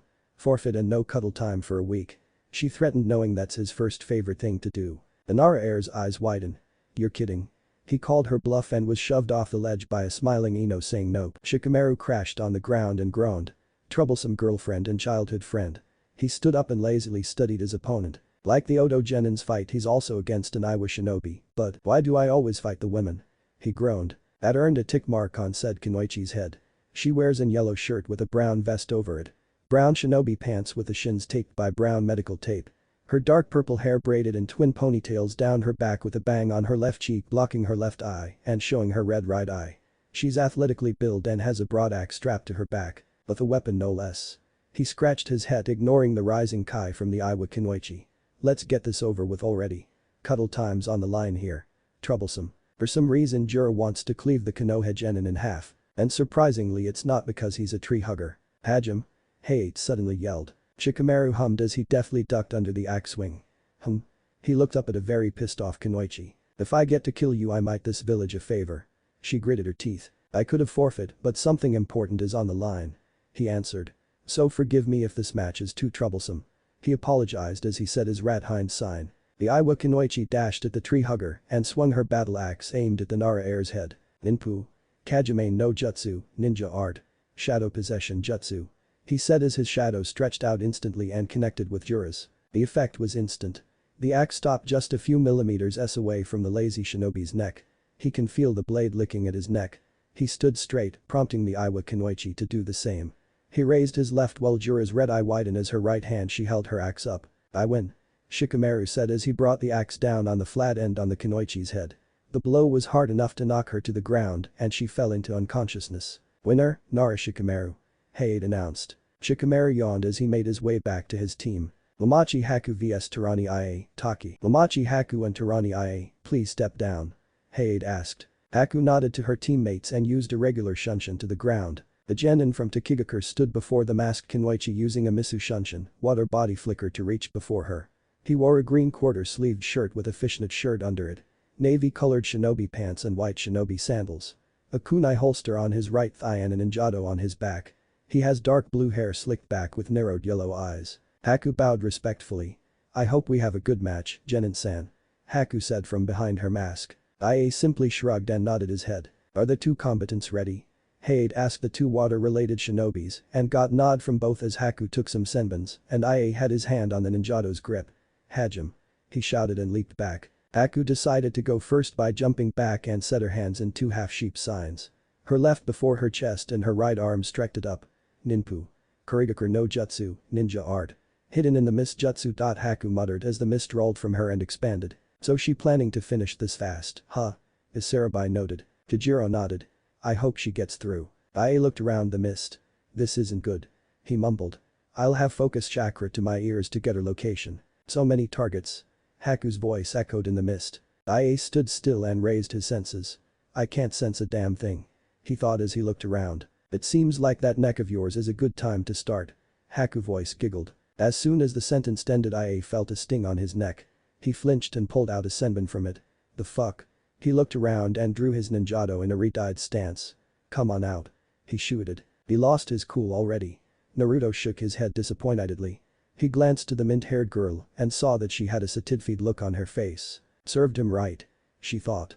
"I wish it was me that fought him instead." "You'll get your chance, larva," the demoness stated. "I hope so," she thought back. Haku was standing a few feet right from the Taki genin. "Pathetic," she commented. "Even a genin fresh out of the academy would be able to at least try better," she said as she pulled out a dozen senbon each. "HN." She grinned behind her mask. "Sensei would be so proud right now." Ia finally got a fix on the chakra source. "I got you now," he said as he threw a barrage of kunai at the direction of his right. He was rewarded with a cry of pain, then a thud. He grinned smugly. "So much for the great dot." His sentence was cut short as a needle spray of senbon was sent his way from 4 different corners. The result of him passing out due to severe pain in his body and the appearance of a human pincushion. The mist rolled over and Haku was standing over the Taki genin while removing the senbons from the perched places. "Winner of this match, Momochi Haku," Haid announced. "Way to Haku-chan." Isarabi cheered. "The pup's not so bad," the Sanbi commented. Tajiro sighed. "Good work, Haku-san." Haku took her mask off and smiled at her teammates. "Thank guys." Then she looked to the board. "You should look to the board," she suggested her male team member. "Tajiro vs Nayujido." Tajiro gulped. "Really?" He looked at his teammates. "That was too fast." He sighed. "Well then. I'm off." He did a 2-finger salute and leaped off the ledge. "My turn." She grinned like a cat. "I play with the fish before I cook it." "Good luck, Yujido," Samui told her teammate. Anibi Jinchuriki nodded. "After the match let's go check on Carrie," she suggested. The busty teammate nodded. "That's a cool idea." The pale blonde-haired Kunoichi agreed. "Well then." Yujido did a peace sign and leaped down to meet her opponent. Tajiro watched Akumo Kunoichi lands in front of him. The minute her feet touched the ground he felt that he was a fish ready to be nabbed by a hungry cat. "This is weird," he thought. "Why do feel like this is the worst possible matchup? Are the two genins ready?" Haid asked Brinjin, the shark teeth teen out of his thoughts. Chijiro nodded and Yujido grinned, showing her feline dentures. "Hajime," Haid yelled as he jumped back. Tajiro instantly performed a few hand signs. "Suiton. Mizu Sandanju no Jutsu water release. Water shotgun jutsu." He then spew few basketball-sized water bullets at the Niibi Jinchuriki, who dodged them like Shio in their element. As she spun from the last one she took out her kunai and blocked Chijiro's 2-handled sword. They stood there to get the upper hand. "I got myself a good catch." The Kumo resident grinned. Chijiro quickly performed some one-hand signs. "Suiton. Mizu Bunshin, water release. Water clone. 2 more copies of the Kiri genin morphed from the water and charge at the demoness contained both with blade prepped for an overhead strike. Yujido kicked the original away and blocked both bandage blades with a long kunai knife. Her instinct kicked in and she pulled out a shorted blade to block the original Kiri shinobi's blade. The spectators watched in amazement that the Kumo Kunoichi was holding back 3 enemies at once. "Looks like the cat is cornered," Chijiro muttered. "And do you what happens when that happens?" she asked. "They get scratched," he answered. "Bingo," she answered as she gathered chakra to her nails and they extended to 1.5 feet. With fluid motion Yujido won the power struggle and slashed the 2 water clones, causing them to explode into puddles of water and wetting both of them in the process. She then spun and thrust her left hand forward to stab the Kiri genin, but he blocked her nails with his sword. He reached to grab the second handle and only stopped as a kunai was pressed to his neck. "Give up." A second, Yujiro said coldly. "Bunshin." Chijiro thought. "When did you do that?" "When the water clones exploded." Yujiro answered. "Now yield or die." Chijiro sighed. "Alright." He raised his hands. "I forfeit." The clone dispersed into sparks of lightning and the kunai dropped to the ground. "Winner by forfeit, Nai Yujiro." Height called out. Yujiro shook Chijiro's hand and leaped to her pale blonde-haired teammate. "Ready?" she asked. "I'm cool. Let's go." And they went to check on their redhead teammate. Fu vs Matami Hudo, Taki. Fu grinned at her fellow villager, who glared back. They both leaped down and stared darkly at each other. "I finally get to kill that demon whore. Mother, father. You will be avenged." Hudo thought. He wears a white sleeveless shirt with the Taki symbol on his chest. Dark blue shinobi pants. He wore gauntlet and greaves that were white with red highlight on them, clearly a taijutsu practitioner. He also had a 10-inch gourd on his waist. His hitai worn over his forehead. "Are the two combatants ready?" Fu nodded as Hudo scowled at the green-haired Kunoichi. "Hajime." The jonin yelled as he jumped back. Fu glanced at Height with her non-pupil orange eyes. "An advice." She started. "Do not interrupt the match. No matter what. I plan to kill him and this is the only excuse I can get," she said truthfully. Height remained silent for a while and looked at the Hokage, who also in deep thought. Hiruzen nodded and the sickly jonin coughed before he gave the reply. "This will be a death match between Fu and Matami Hudo. Both shinobis of Takigakur. Are you both ready to stake your lives for your lands?" he asked. "I've been waiting for the opportunity to kill this whore." Hudo gritted. "Hajime," he said. Hudo wasted no time to attack. He moved a high chunin speed and swing his arm for a punch. Fu simply dodged it. "Is that all?" she said in a bored manner. The Taki genin simply gritted his teeth and swung for low kick. Fu leaped back and grinned at him. "Oh come on." She picked her ear with left pinky and checked for anything she dug out. "Your parents did better than that." She mumbled loud enough for him to hear. Hudo saw red. "You bitch." The genin snarled as he popped the cap off the gaurers and poured the water out. "Suiton. Mizuken, water rallis." Water sword Dottie dashed at them and swung for the kill. Fu simply grinned as she grabbed the water sword. Not even moving an inch from the force. "Gitacha." She grinned. The enraged genin noted the color of the hand that held the water sword. It was black. "That technique." He paled. "Right." She sang as she pulled him in and kneed him in the stomach hard, adding both hers and the Nanabi's chakra into the force. Hudo coughed a blob of blood as he felt his back crack but not broken. He lost his concentration. The water sword fell on the ground, forming a harmless puddle. Fu let go of his arm and allowed him to fall down, only to grin and kneed him savagely in the face, breaking his nose. "That's gotta hurt," Jashin commented. She was enjoying the scene of the one-sided fight. "Perhaps if she's interested she can join," she thought vocally. "I agree with Ja-chan, Sachi." Kushina added her 2 cents. "From what I remember, Chame is a very bloodthirsty individual, even more than Shukaku." "You're kidding, right?"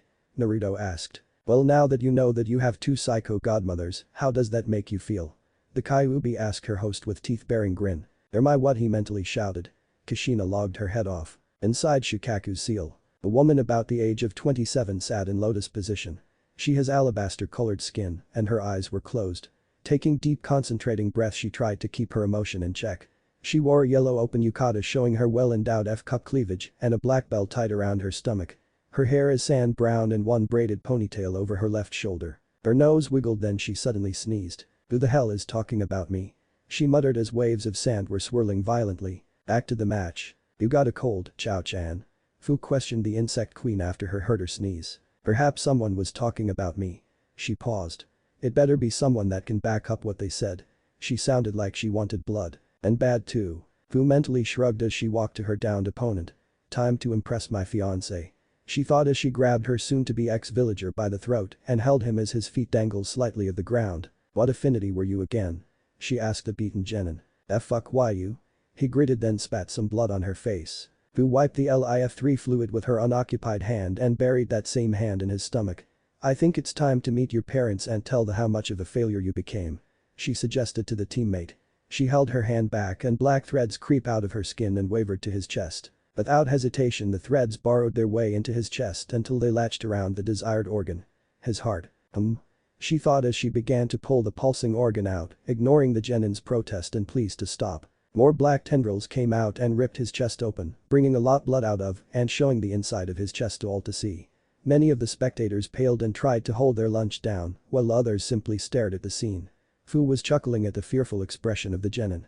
His heart still connected to his blood vessels thanks to the black threads. It's good to have access to village secrets. She looked at the dying genin. Don't you agree? And with that the Nanabe Jinchuriki took his heart and held it in her palms.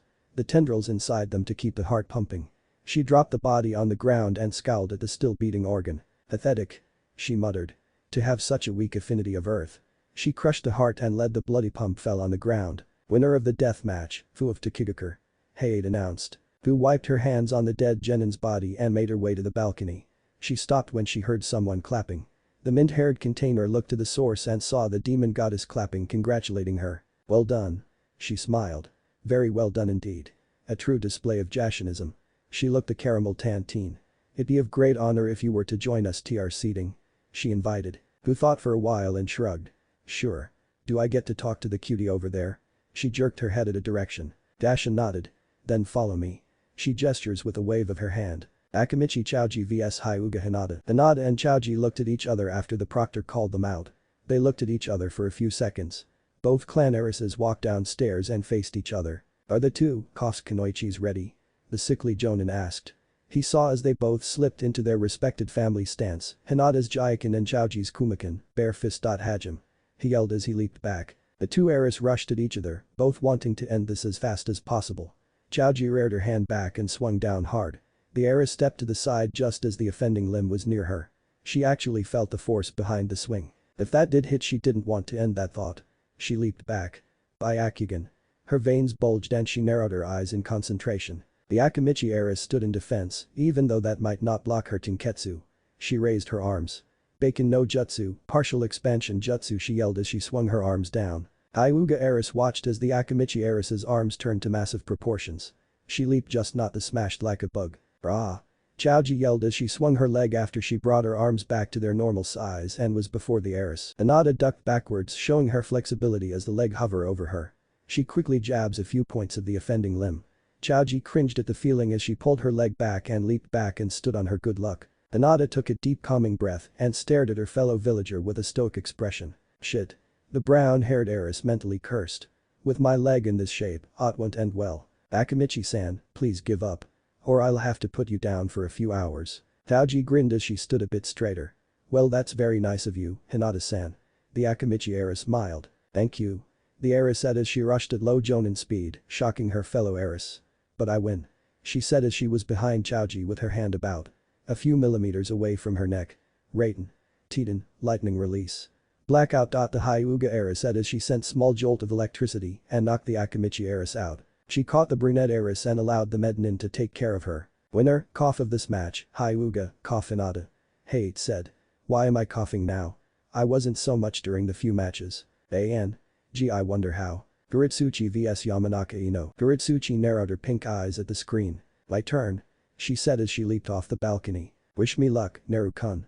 Ino smiled as she pecked the Jinchuriki on the cheeks and leaped to the floor. Are the two Kunoichis, coughs ready? Hayate asked with a near non-noticeable frown. Hi. The two Kunoichis nodded. Hajim. He leaped back. Guritsuchi quickly went through Soma hand signs in quick succession and held the boar hand sign. Doten. Chikaksupeku, earth release. Earth spikes. While the spike pierced from the ground towards the Yamanaka heiress, she performs another set of hand signs. Doten. Tsuchiyari, earth release. Earth spears. She said as rock spears shut behind her and shot at the platinum blonde Kunoichi. Said Kunoichi avoided the projectiles and danced around the spikes like a ballerina. She then performed sand hand signs and places her mouth to her lips. Suiton. Mizumamakiri, water release. Surface licer. She said as she spewed a thin pressured water stream from the ground towards the Iwa Genin. Pain. Kishimakugahara. Extinguishing curtain field, she yelled as she slammed her feet on the ground. A crack of red-hot line raced at the Yamanaka heiress and Sayap tried at her feet. Her instinct told her to get the hell out of the way. Good thing too, cause she would have burned Yamanaka if she didn't. The orange-tinted black cat looked around as the volcanic attack subsided, leaving a small pool of lava on in its wake. The Yamanaka heiress frowned, disliking the fact that her opponent has the ground advantage. She quickly rushed at the Iwa Kunoichi with her kunai raised and clashed with pink-eyed female. Ino grinned as she stared into the pink eyes and muttered ninpo. Kokoro no Sanpo, ninja art. Mind walk. Both Kunoichi's eyes glazed over and haste stood in their position. Kuritsuchi's mindscape. Ino stepped on a red rock surrounded by lava and molten rocks. This is very healthy mindscape despite its appearance. She noted. You're not welcome here. An orange-pawed foot stepped on a rock above Ino's head, looked up and her eyes widened. And you'll be sorry for coming in just like that. Real world. Ino's eyes unglazed and she leaped back. She was panting and sweating a lot. She then felt something roll down her face and she whipped it. Blood. She grinned at the Iwa Kunoichi who scowled at her. Proctor, I forfeit. The Yamanaka-era said. Heiei nodded and raised his hand.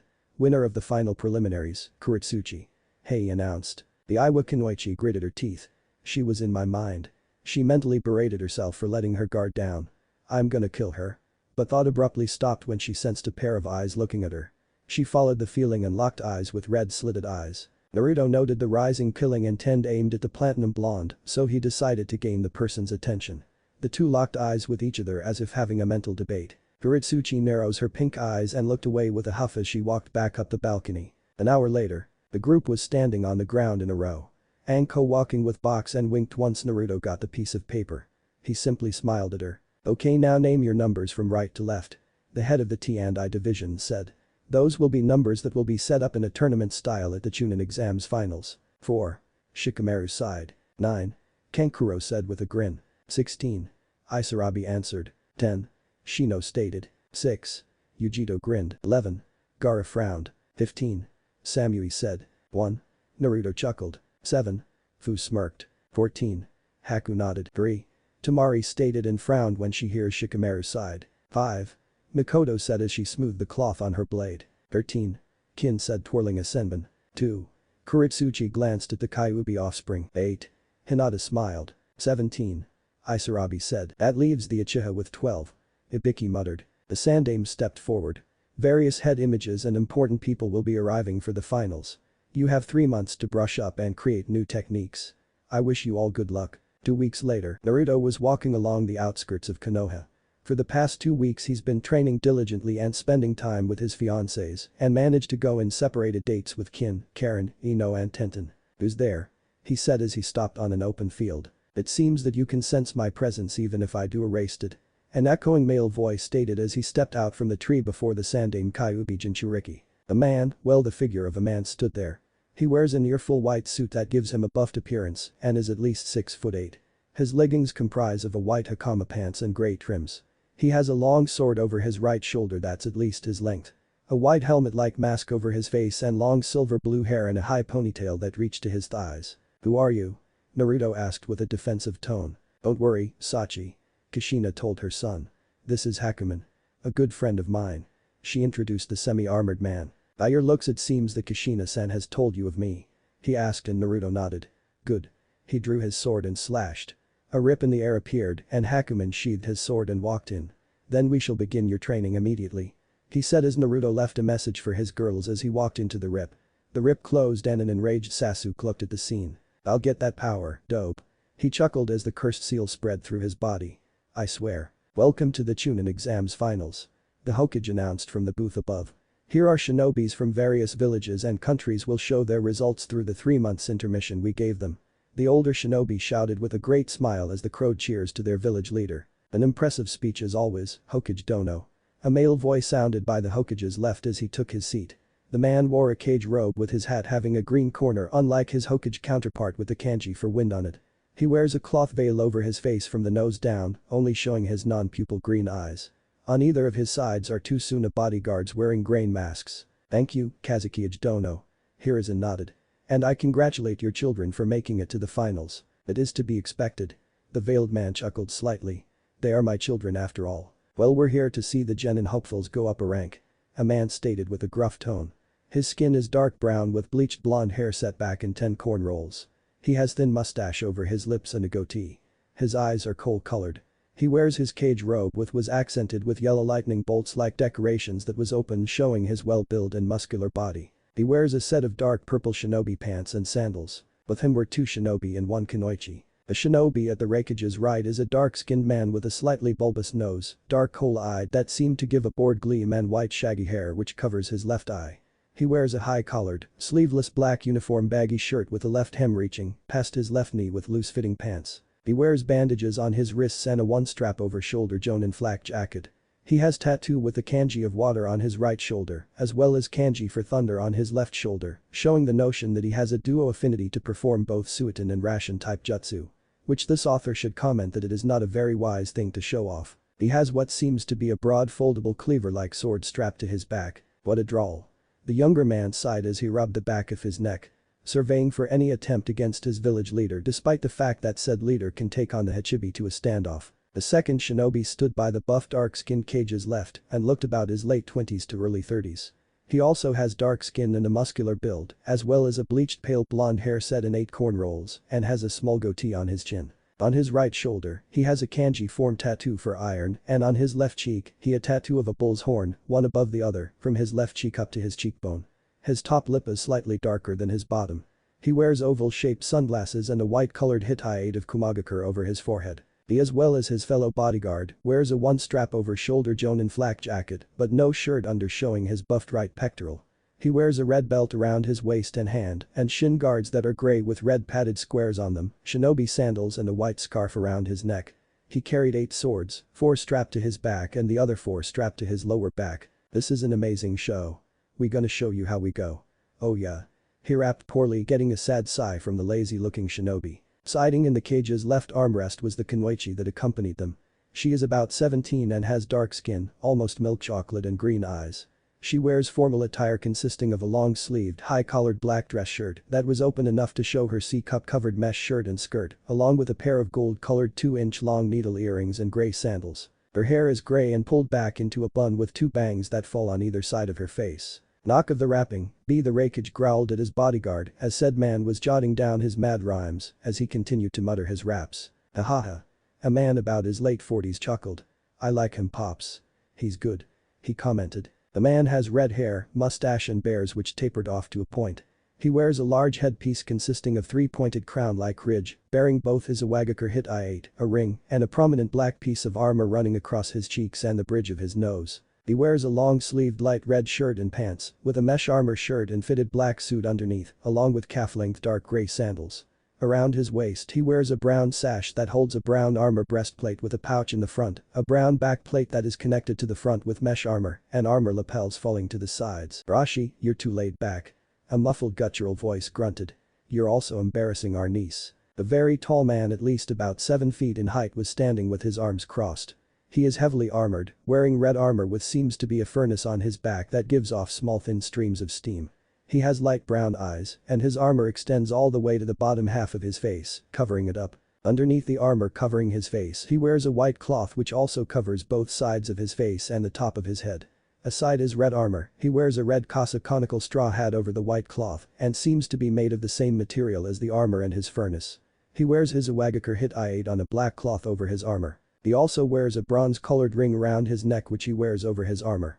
He also wears armored plating over his arms, torso, and his legs down to his shin. Oh come now, Han. Rashi chuckled. You're saying you can embarrass Kuro-chan better than I? He asked. Han's response was to allow a stream of steam to escape the cloth-like mask from the sides, showing his armor-plated mouthpiece that looked like an angry snarl that would be aimed at anyone who dare hurt their family. You're both embarrassing yourselves and our village with your wily banter. An old man grumbled as he sat on his large seat beside the Rakage. The man is short, very short old man in his late 60s to early 70s, about 4 feet 7 inches. He has a triangular beard and a mustache that has angular corners, a big red nose and thick eyebrow. The top of his head is completely bald, although he has long white hair on the lower half of his head, which is styled in a traditional Chanmage haircut, the back of which is tied into a top knot with a yellow ribbon. He wears his brown cage robe over his green and yellow coat that has red collars. On his feet he wears sandals. Guritsuchi felt her eyebrows twitch uncontrollably. I don't know why she thought as she glanced to the cage box at her family. But I feel like breaking my uncle's neck despite the fact that it won't do shit to them and melting my grandpa's balls since he doesn't really need them. I feel a disturbance in the earth. The Tsuchikage shuddered as his sons did too. Looking nervously at his granddaughter he saw that her eyes were looking directly at his. Oh my. A female voice giggled in a sultry manner. It seems like some of you need to cool off. The tall, beautiful, and slender woman in her 30s is sitting beside the Tsuchikage. She has green eyes and ankle-length auburn hair into a herringbone pattern at her back. She wears a top knot tied in a dark blue band and 4 bangs at the front, 2 bangs being short with one covering her right eye and 2 long, one crossing each other under her DD cup bust just below her chin. She wears a long-sleeved dark blue dress that folds just below her knees. The dress seems to be closed at the front with a zipper and is kept open on the front right side from the waist down. The dress only covers up to the upper part of her arms and the underside of her underneath. She wears a mesh armor that covers slightly more of her upper body than her dress. She also wears a skirt in the same color underneath those mesh leggings reaching down over her knees. Around her waist, she wears a belt with a pouch attached to the back on the left, along with high-heeled sandals and shin guards reaching up over her knees, dark blue polish on her fingers and toes. She wears a shade of purple lipstick. It would be best not to cause a war with him, Mizuki-sama. A young man stated calmly as some of the bubbles he blew from his pipe were floating in front of the older beautiful woman. And a tall, thin young man he is. He has narrow pale golden eyes and brown hair that reaches to his shoulders. His side parting let a large portion of his bangs cover the left side of his face. He wore a long, light blue kimono adorned with a small emblem of 3 bubbles on the back and a pair of gray pants underneath, with an orange sash. The kimono hung loose, exposing his chest. In it, he carried a bamboo jug filled with a soap solution. "Knock it off, Utakata. Or else she'll lock you up in a room filled with salt," a calming female voice stated. Despite her height and childlike appearance, she was an adult female, with a head of messy hazel gray hair with a ponytail that reaches to the small of back, dark pink non-pupil eyes, and what seems to be a stitch-like scar running from under her left eye, all the way down her cheek. She wears a gray, sleeveless shirt with a Kurigakure hit I-8 attached to the front short-sleeved mesh armor, over which she also wears a green poncho, along with a turquoise sash around her waist, paired with a green apron over the pants. She wears a pair of brown boots, and on her back, she carries a staff-like pole weapon with uneven-sized hooks with a green flower on the larger end. Now, Yugura-chan, Utakata-kun." The woman smiled although there was a heavy warning behind it. "It would be wise that neither of you cause any trouble as well." "Hi, M. Mizuki-sama." The two stuttered, albeit Yugura kept a stoic expression. "It seems that I have arrived at the right moment." A young voice interjected as she came up to the VIP booth accompanied by 5 other. The one that spoke was a young lady about 15 years of age. She has silver gray hair that has 2 bangs framing her face down to her moderate BB cup chest and rests tied in a royal bun and a few 3 sideways bangs over her forehead. She wears a white dress with blue and green accent, along with green elbow-length sleeves and white linen gloves that stretches to her elbow. Her left seemed to adorn 5 different colored rings of a sky blue sapphire stone, an emerald gem with an ocean blue center, a crystal gem with an ice blue fang center, a deep violet gem, and red gem with a purple center shaped like a spider's web, each ranging from her thumb to her pinky in order. Her dress was wide and ballroom-themed and reached to her shins, showing that she wore green slightly baggy pants and brown shoes beneath it. Around her waist she wears a green belt that crosses at the front and seemed to give off her width of her waistline. Her emerald green eyes held an apologetic gleam as she gazed upon the older shinobis. "I am sorry for being late." She bowed slightly. "The honor is all ours for gracing us with your presence, Your Highness." Saratobi bowed his head in greeting. "I thank you for the welcome." She smiled kindly as she took her set beside the Mizukage and her guards took their position around her. The one that took her position at her right front is a teenage girl about 15. She has large sky blue eyes and brown hair that was set in 2 braided ponytails that seems to resemble ant-like antennas and a long cowlick from her crown over to left side of her head. She wears a one-piece blue knee-length dress with long sleeves that reaches to her wrists and a white front piece over the front of the robe and her D-cup hidden bust with a white large ribbon tied in the back and pale brown shoes. In her left earlobe is a sky blue sapphire earring. Mishiro-chan, do we get to see a good fight?" the bodyguard asked cheerfully. "I hope Mai-chan and Makoto-chan get through. What do you think?" The young lady sighed and was about to reply until her other bodyguard on the left of her answered. "You should be more worried keeping the queen safe, Erika," she stated with a light frown. "And I'm sure that both Makoto-san and Mai-san has reached far." The young lady that spoke wears the same attire as the other bodyguard save for the color being green with 3 ocean blue diamonds on the chest, along with a red ribbon tied on the lower back. Her eyes are golden brown and narrowed sharp eyes. Her hair is dark violet with blue hints that are set in a 2 spiked short ponytails with 2 thin braids hanging from her neck down, past her hidden A-cup bust. In her left earlobe shines the same colored gemstone in the young queen's left trigger finger. "No, Nina-chan's being mean," the blue-clad young lady whined as her braids straightened out to a V. "An Odom should always be diligent of their surroundings, Meister Yumamiya." The woman about her early 20s lectures calmly from behind Erika. The woman wears a white shoulder-less top over her C-cup bust that stops just above her belly button, with a blue shin-length long-sleeved jacket over it with white cuffs. She wears a pair of black leather low shin-length pants and dark blue shoes. Her hair is dark blue with a fringe over her right ear and another over right ear that's held back by a feather-shaped clip showing her left ear, along with her crystal ice blue fang gem-shaped earring. Ara. A soothing voice interjected from behind Nina. Natsuki-chan was like them about that time when we were younger and more innocent. Fufu. The voice belonging to a woman about her mid-20s. She has light brown hair with two bangs going down to her shoulders, framing both her face and her CC cup bust, and the rest of her hair flowed down her to her mid-back. Her eyes is light shade of red and a smile that looks both trusting and deceptive at once. Her clothing consists of a purple dress with a white front similar design to Erika's, and Nina's safe for not having a ribbon on the back. The shoulder pads are a bit puffed and she wears a pair of knee-length grey women boots. You? Innocent. Another female voice chuckled. You're one to talk, Viola. If I recall correctly you weren't able to keep your hands off her when we were younger. The woman chuckled from behind the young queen as she passed her hand through her shiny red hair that reaches past her shoulder with a sword-like tip, 3 grass bangs over the left side of her forehead, and dark green eyes. She wears a green one-piece sleeveless dress that reaches to her thighs and 2 long pieces from the front and back that reaches just past her knees. From over her CC cup bust down to her mid-thigh is the white front with a gold spider-like insignia over where her stomach should be. She wears a set of dark green ankle-length pants and a pair of dark green flat-soled shoes. The Jonin rank shinobi stood there with a semi-bored expression on his face as he surveyed the Chunin candidates before his brown eyes and bit gently on the senbon in his mouth. He wears a leaf hitayate on his head like a bandana with a knot in the front with some his brown hair sticking out of it at the sides of his face. He also wears a quart-sleeved blue shirt with matching long pants and a pair of open-toed blue shinobi sandals. He sighed as he noticed that only 2 genins were not here. And he did not like this. Okay you brats. He shouted. My name is Shiranui Genma and I'm the proctor for the Chunin exams finals. And it seems that 2 of the competitors are not here yet. They might even get disqualified. The first match will be between Uzumaki Naruto of Kanahakure and Kuritsuchi of Iwagakure. The rest of you mosey on up to the competitors stand up there. If Uzumaki-san is not here in 5 minutes he will be disqualified. He announced. Where the hell is that guy? The Iwa Kunoichi gritted her teeth since she hasn't even seen the Kyuubi Jinchuriki since coming back from her village. It seems that 2 of your shinobis are missing, Hokage Dono. Tsuchikage grinned at his rival.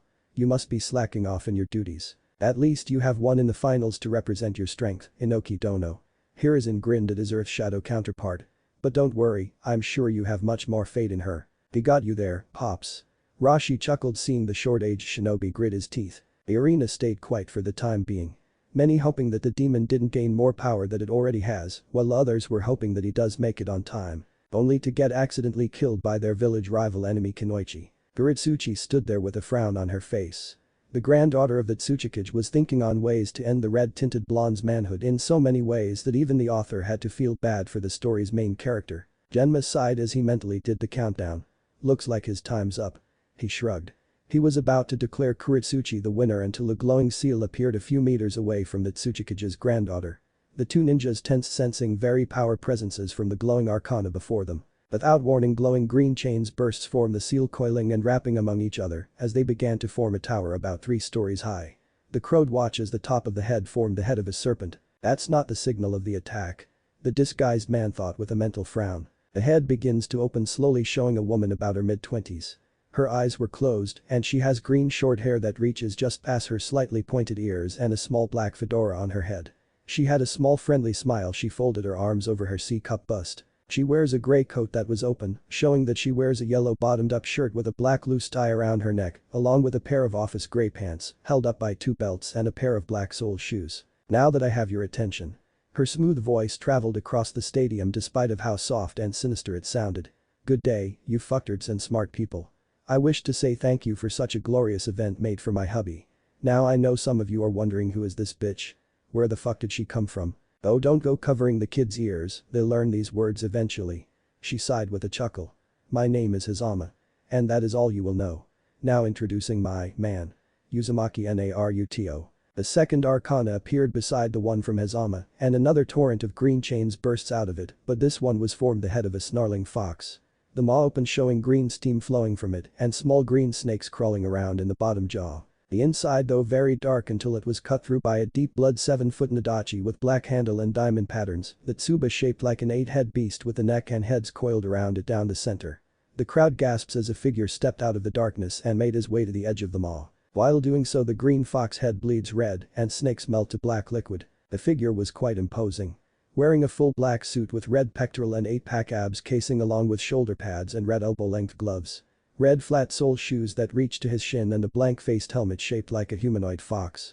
Stepping at the edge with the tip of his shoes. Sheathing his sword on his back like his white-clad teacher, he leaped out and landed on ground with a silent thud. "Are you Uzumaki Naruto?"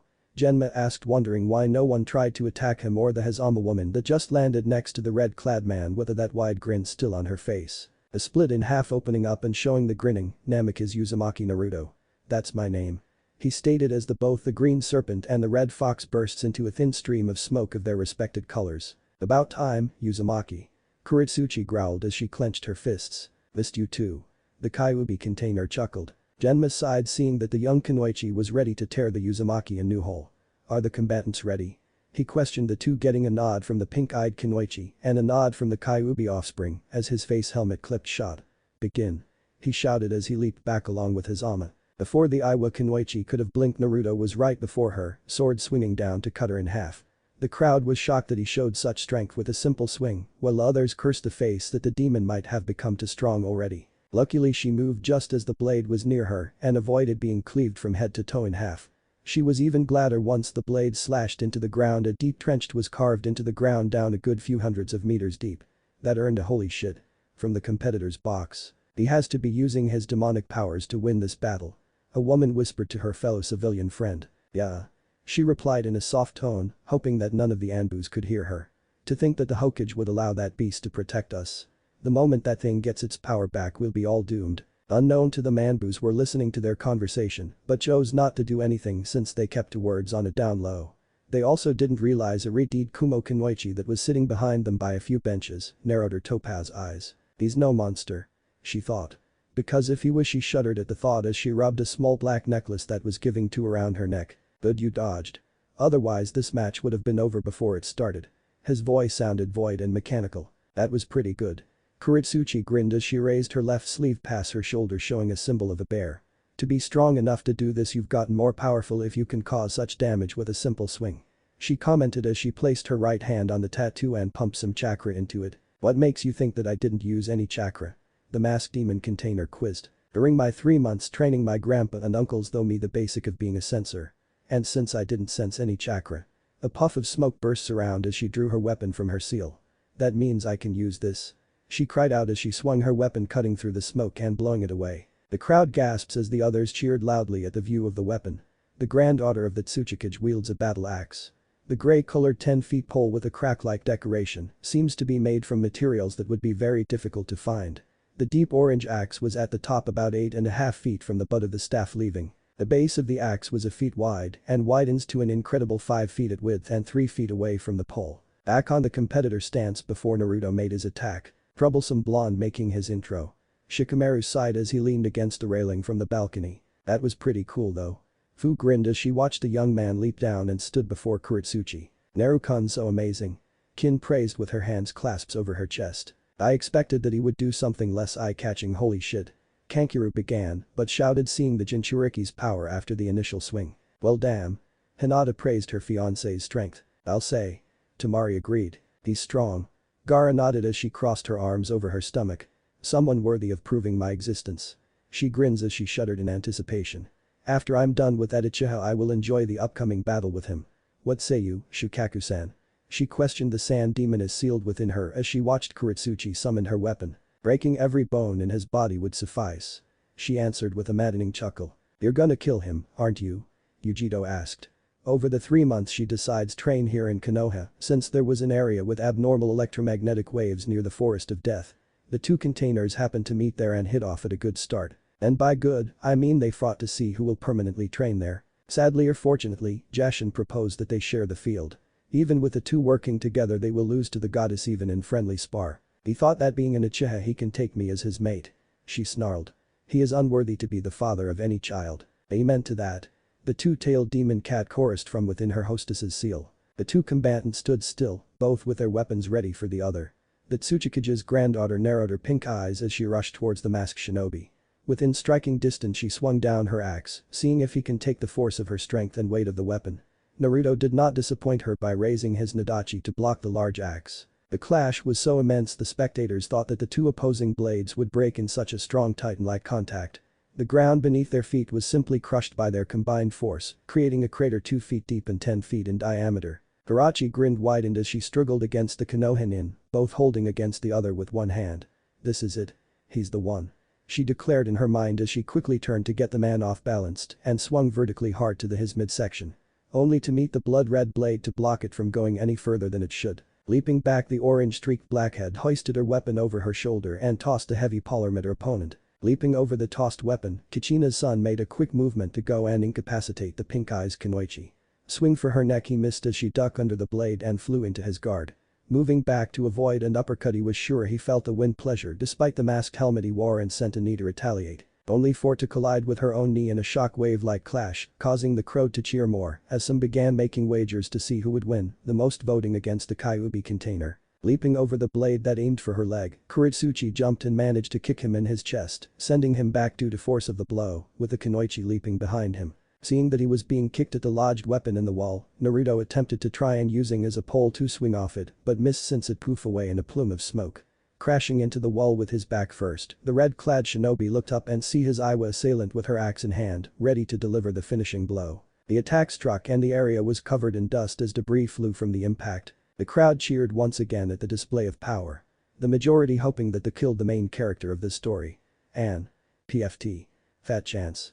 The other half hoping that he survived, which is a handful compared to the complete population of the village. "You missed," Naruto declared as his helmet receded back and folded around his neck. His hair splayed out and reaching to middle of his back in a loose spiked blonde hair with red and black streaks.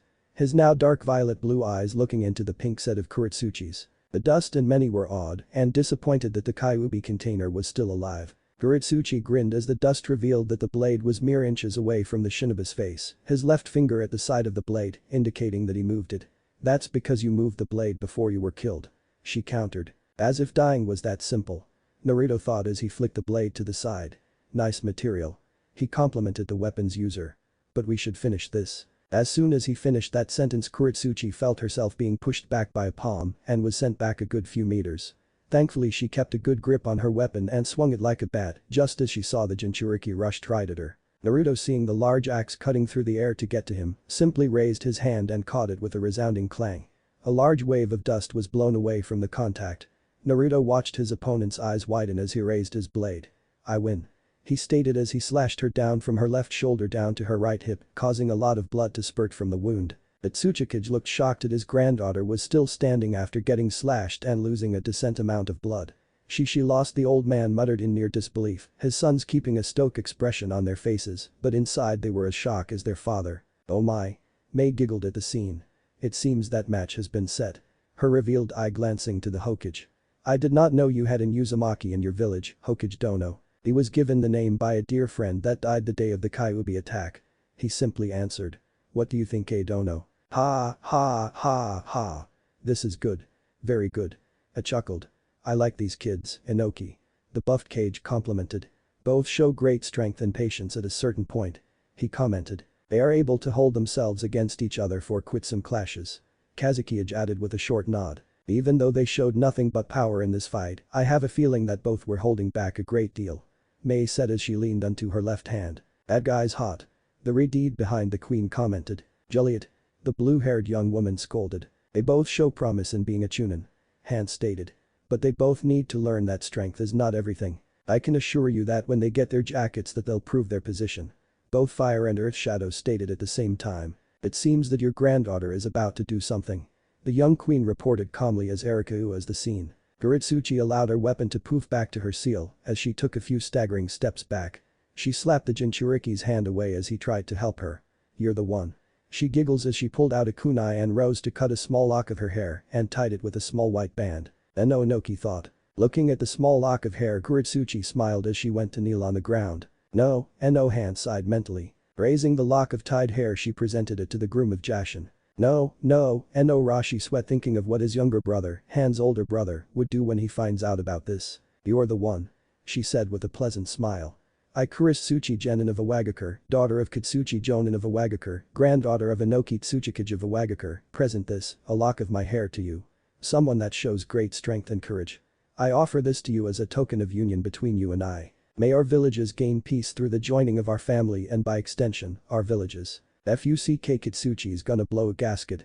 The three Iowa representatives shouted in their mind, but kept a calm farce. Naruto, who read up more like his mother, forced him on tradition from the other villages and countries, replied. "I, Uzumaki Naruto, genin of Konohagakure, accept your offer," he stated as he placed his hand on her occupied one. "Let our countries flourish through our union from now until the end of our lives and beyond." He grinned, showing that his canines were slightly longer as he raised her up to her feet. Kuretsuchi matched his grin with her own, showing her dentures as well, despite the wound she was stalling with her chakra.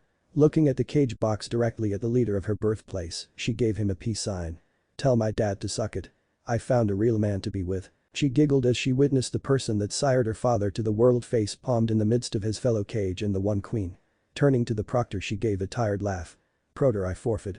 And with that last note, she promptly fell into the Jinchuriki's arms. Genma nodded and added to fact that the Kyuubi host once again helped their village flourished.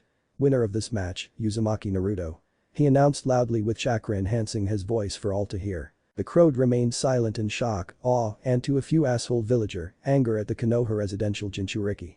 He of course did not care as he carried his now sleeping opponent to the four mednins that were waiting for him to put his latest fiancée on the small stretcher so to carry her to tend to her wounds. Noticing how one of the med looked at the sleeping Iwa Kinwaichi with disdain, and he scowled as he gripped his shoulder. "If anything happens to her, not only will you be dealing with me, but you'll also be dealing the whole of Iwa Shinobi Corps. You heard what happened with Hyuga idiot that tried to rape the Kumo Kinwaichi before I had left to take 3-month training." He rhetorically asked, getting a quick nod from the nin. "I'll make it much more worse if you or anyone else that you are associated with." He finished with his eyes being completely voided in the depths of obsidian and a dark smile on his face. "Am I understood, medic?" Hi. He yelped as he and the others carried Kuretsuchi. Not knowing that a small speck of shadow was following them. "You can never be too sure of the people around you." Nodding to himself, Naruto sheathed his Nadachi and made his way to the second floor to meet the other competitors. Upon arrival, he was tackled by two of his fiancées in a hug, but he managed to keep himself and the two from falling down the stairs. "You were amazing, Naruto-kun," Hinata praised. "Damn straight he was." Fu grinned. "So how does feel to get all this attention?" Naruto looked at the various looks from the other Chunin hopeful. Seeing that he got all their attention, he chuckled as he rubbed the back of his head. "Hey guys. How's it going?" Troublesome black and red streaked blonde. The genius sighed as he pulled out a small cigarette from his breast pocket and was about to lit it until a small gust of wind blew out the fire and the cancer stick from his hand. "Damn." He muttered, not even bothering to look that his friend was the one that did that. "Uzumaki-san." Yujito called the Kyuubi host as she stepped up to him. Gently releasing his hold on the Kinwaichi that was holding on to him, he stepped forward. "Yes, Nai-san." "Wow, that sounded weird," he thought. "I would to thank you for saving my teammate from a fate worse than death," she said, bowing her head in gratitude. "That's nothing, Nai-san." Naruto smiled. "Any sane person would do the right thing." From what exactly did Naruto-kun saved your teammate from?"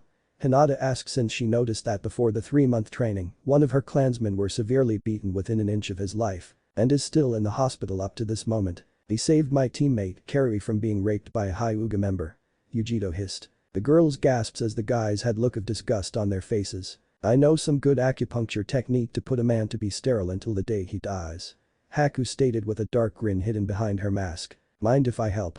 Kin offered. "Gladly." The masked Kinwaichi accepted. Ulnara Shikamaru of Konagakure and Sabaku no Tamari of Sunagakure stepped down to the arena. Genma's voice interrupted them. Tamari grinned as she sent a wink the Kyuubi container and leaped off the balcony as she opened her fan to glide down while sitting on it. "This is quite a conundrum," the Nara-heir thought out loud as he narrowed his eyes in concentration. "This is a situation where life and death meets on the battlefield." He sighed, closing his eyes, deep in thought. Snapping his ocular organs open as if he had an epiphany, he placed his left fist on his right palm. "Shit. What's wrong, Shikamaru?" Naruto asked his friend and fellow Konoha ninja. "Naruto." The Nara-heir began as his head slowly turned to the Jinchuriki with most serious face he's even seen. Gulping, he continued.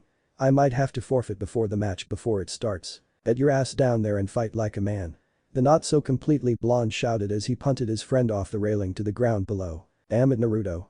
The Nara-heir shouted as she crashed into the ground. "Second time I got pushed off the balcony." He grunted as he pushed himself off the ground. "Second damn time." He grumbled, rubbing his sore head. Sighing as he looked at the fan-wielding Kinwaichi, who was sitting on her fan like goddess on her personal cloud, his eyebrow twitched. "Gotta fight a woman again?" "Kami, why me?" Genma looked at the two and nodded. "Are the two combatants ready?" His response was Shikamaru sighing and taking out a cig to light it as Tamari flipped of her fan, opened it, and held it by her back. "Begin," he shouted as he leaped back from the two. Tamari grinned as her sea-green eyes gained a slight hint of bloodlust behind them. With a mighty swing she let her fan blow a gust of wind that kicked up sand and some rocks, aimed at the Nara air. Cursing with groan and forcing his body to move, Shikamaru leaped out of the way of the gust and took out 2 kunes from his pouch and tossed them at the Kazukija's eldest child while tossing a third one a few meters away from his intended target. Tamari, seeing the 2 kunai block them, whirled around and sent another gust of wind the Nara air after spotting him landing a few dozen meters away from her. "Stop moving and take the hit like a good boy." She grinned widely as her demonic blood was pumping adrenaline through her veins during the fight. "Troublesome woman.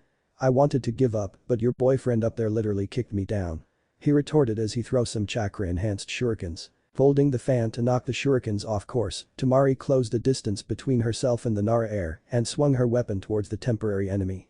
"He's not my boyfriend," she yelled as she slammed the blunt weapon down, breaking the ground upon impact and kicking up more dust around herself. "Well, not yet at least," she added. "You're right." Shikamaru's voice agreed as he held a kunai to her neck as his left hand was posed in a half-tiger seal. "If you wanna live, that is." The dust cleared, showing Tamari holding her fan as her throat was very close to the sharp throwing ninja knife. "Well. This is a bad position," she quipped. "Damn straight it is." The Nara air sighed, his cigarette knocked from his mouth during the small scuffle. "Give up or I blow us both to kingdom come," he threatened in a drawl tone. "And what can you do that'll put both of us in danger?" she challenged as she attempted to move. What? But couldn't. "What did you do?" she snarled. "On a side note, Kajime no Jutsu, Shadow Imitation Jutsu, complete," he added.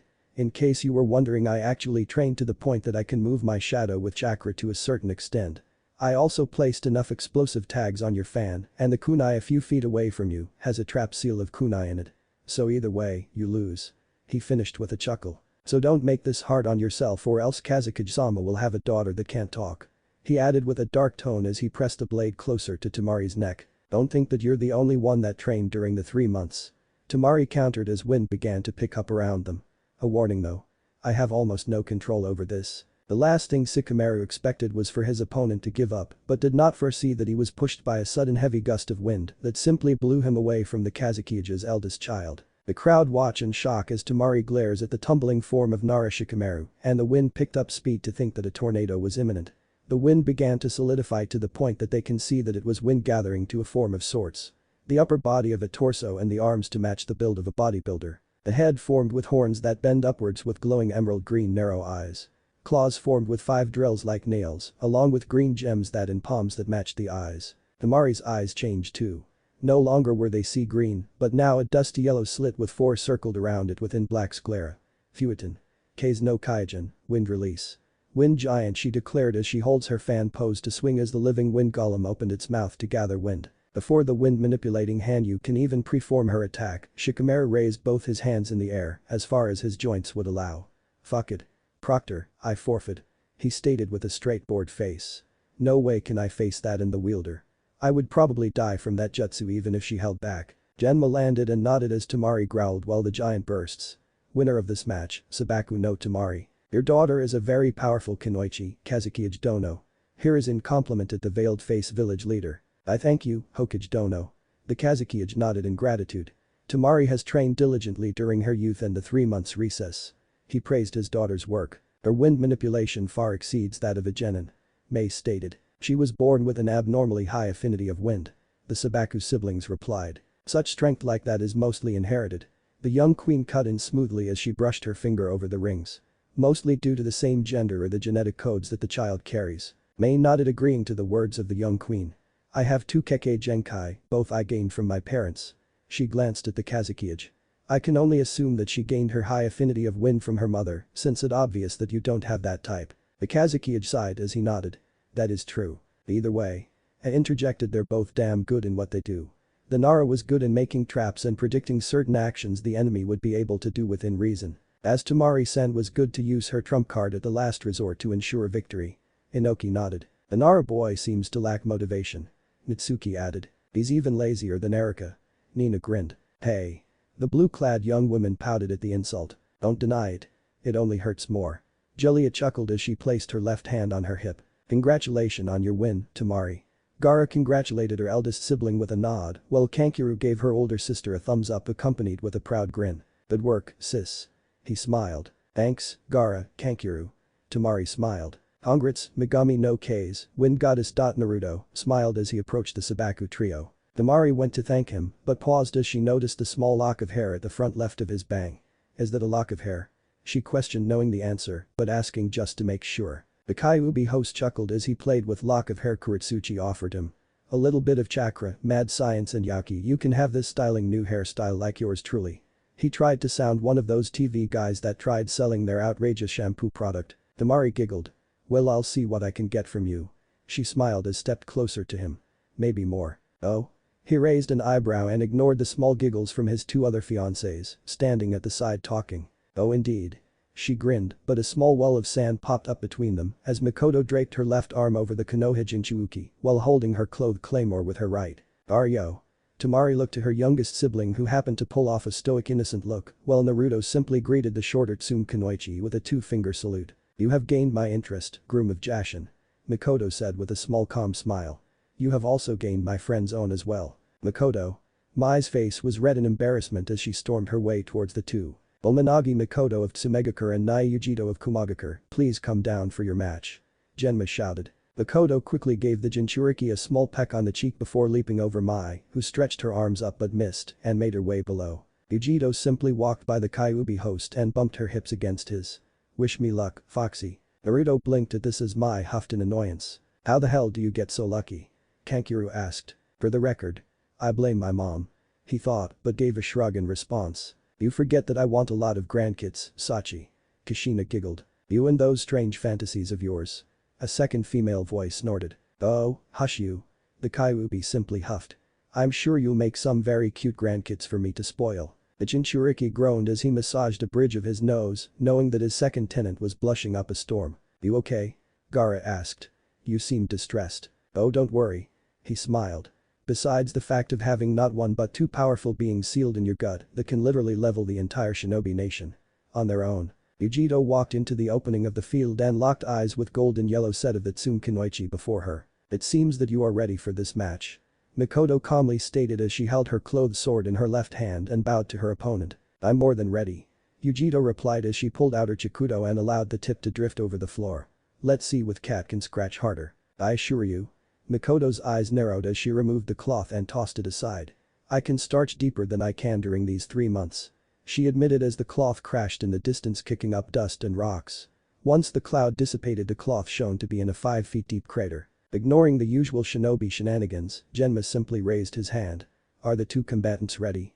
He shouted, seeing Mikoto set into her stance as Yujito allowed some ration chakra to course through her blade. "Begin." He shouted as he leaped back. Mikoto took the chance and made the first move. She ran to her fellow Kunoichi, dragging the weapon along the way over the dirt-covered ground, making a 6-inch trench along the way. Yujito stood ready as her opponent neared her and ducked under the swing of the heavy obsidian sword that literally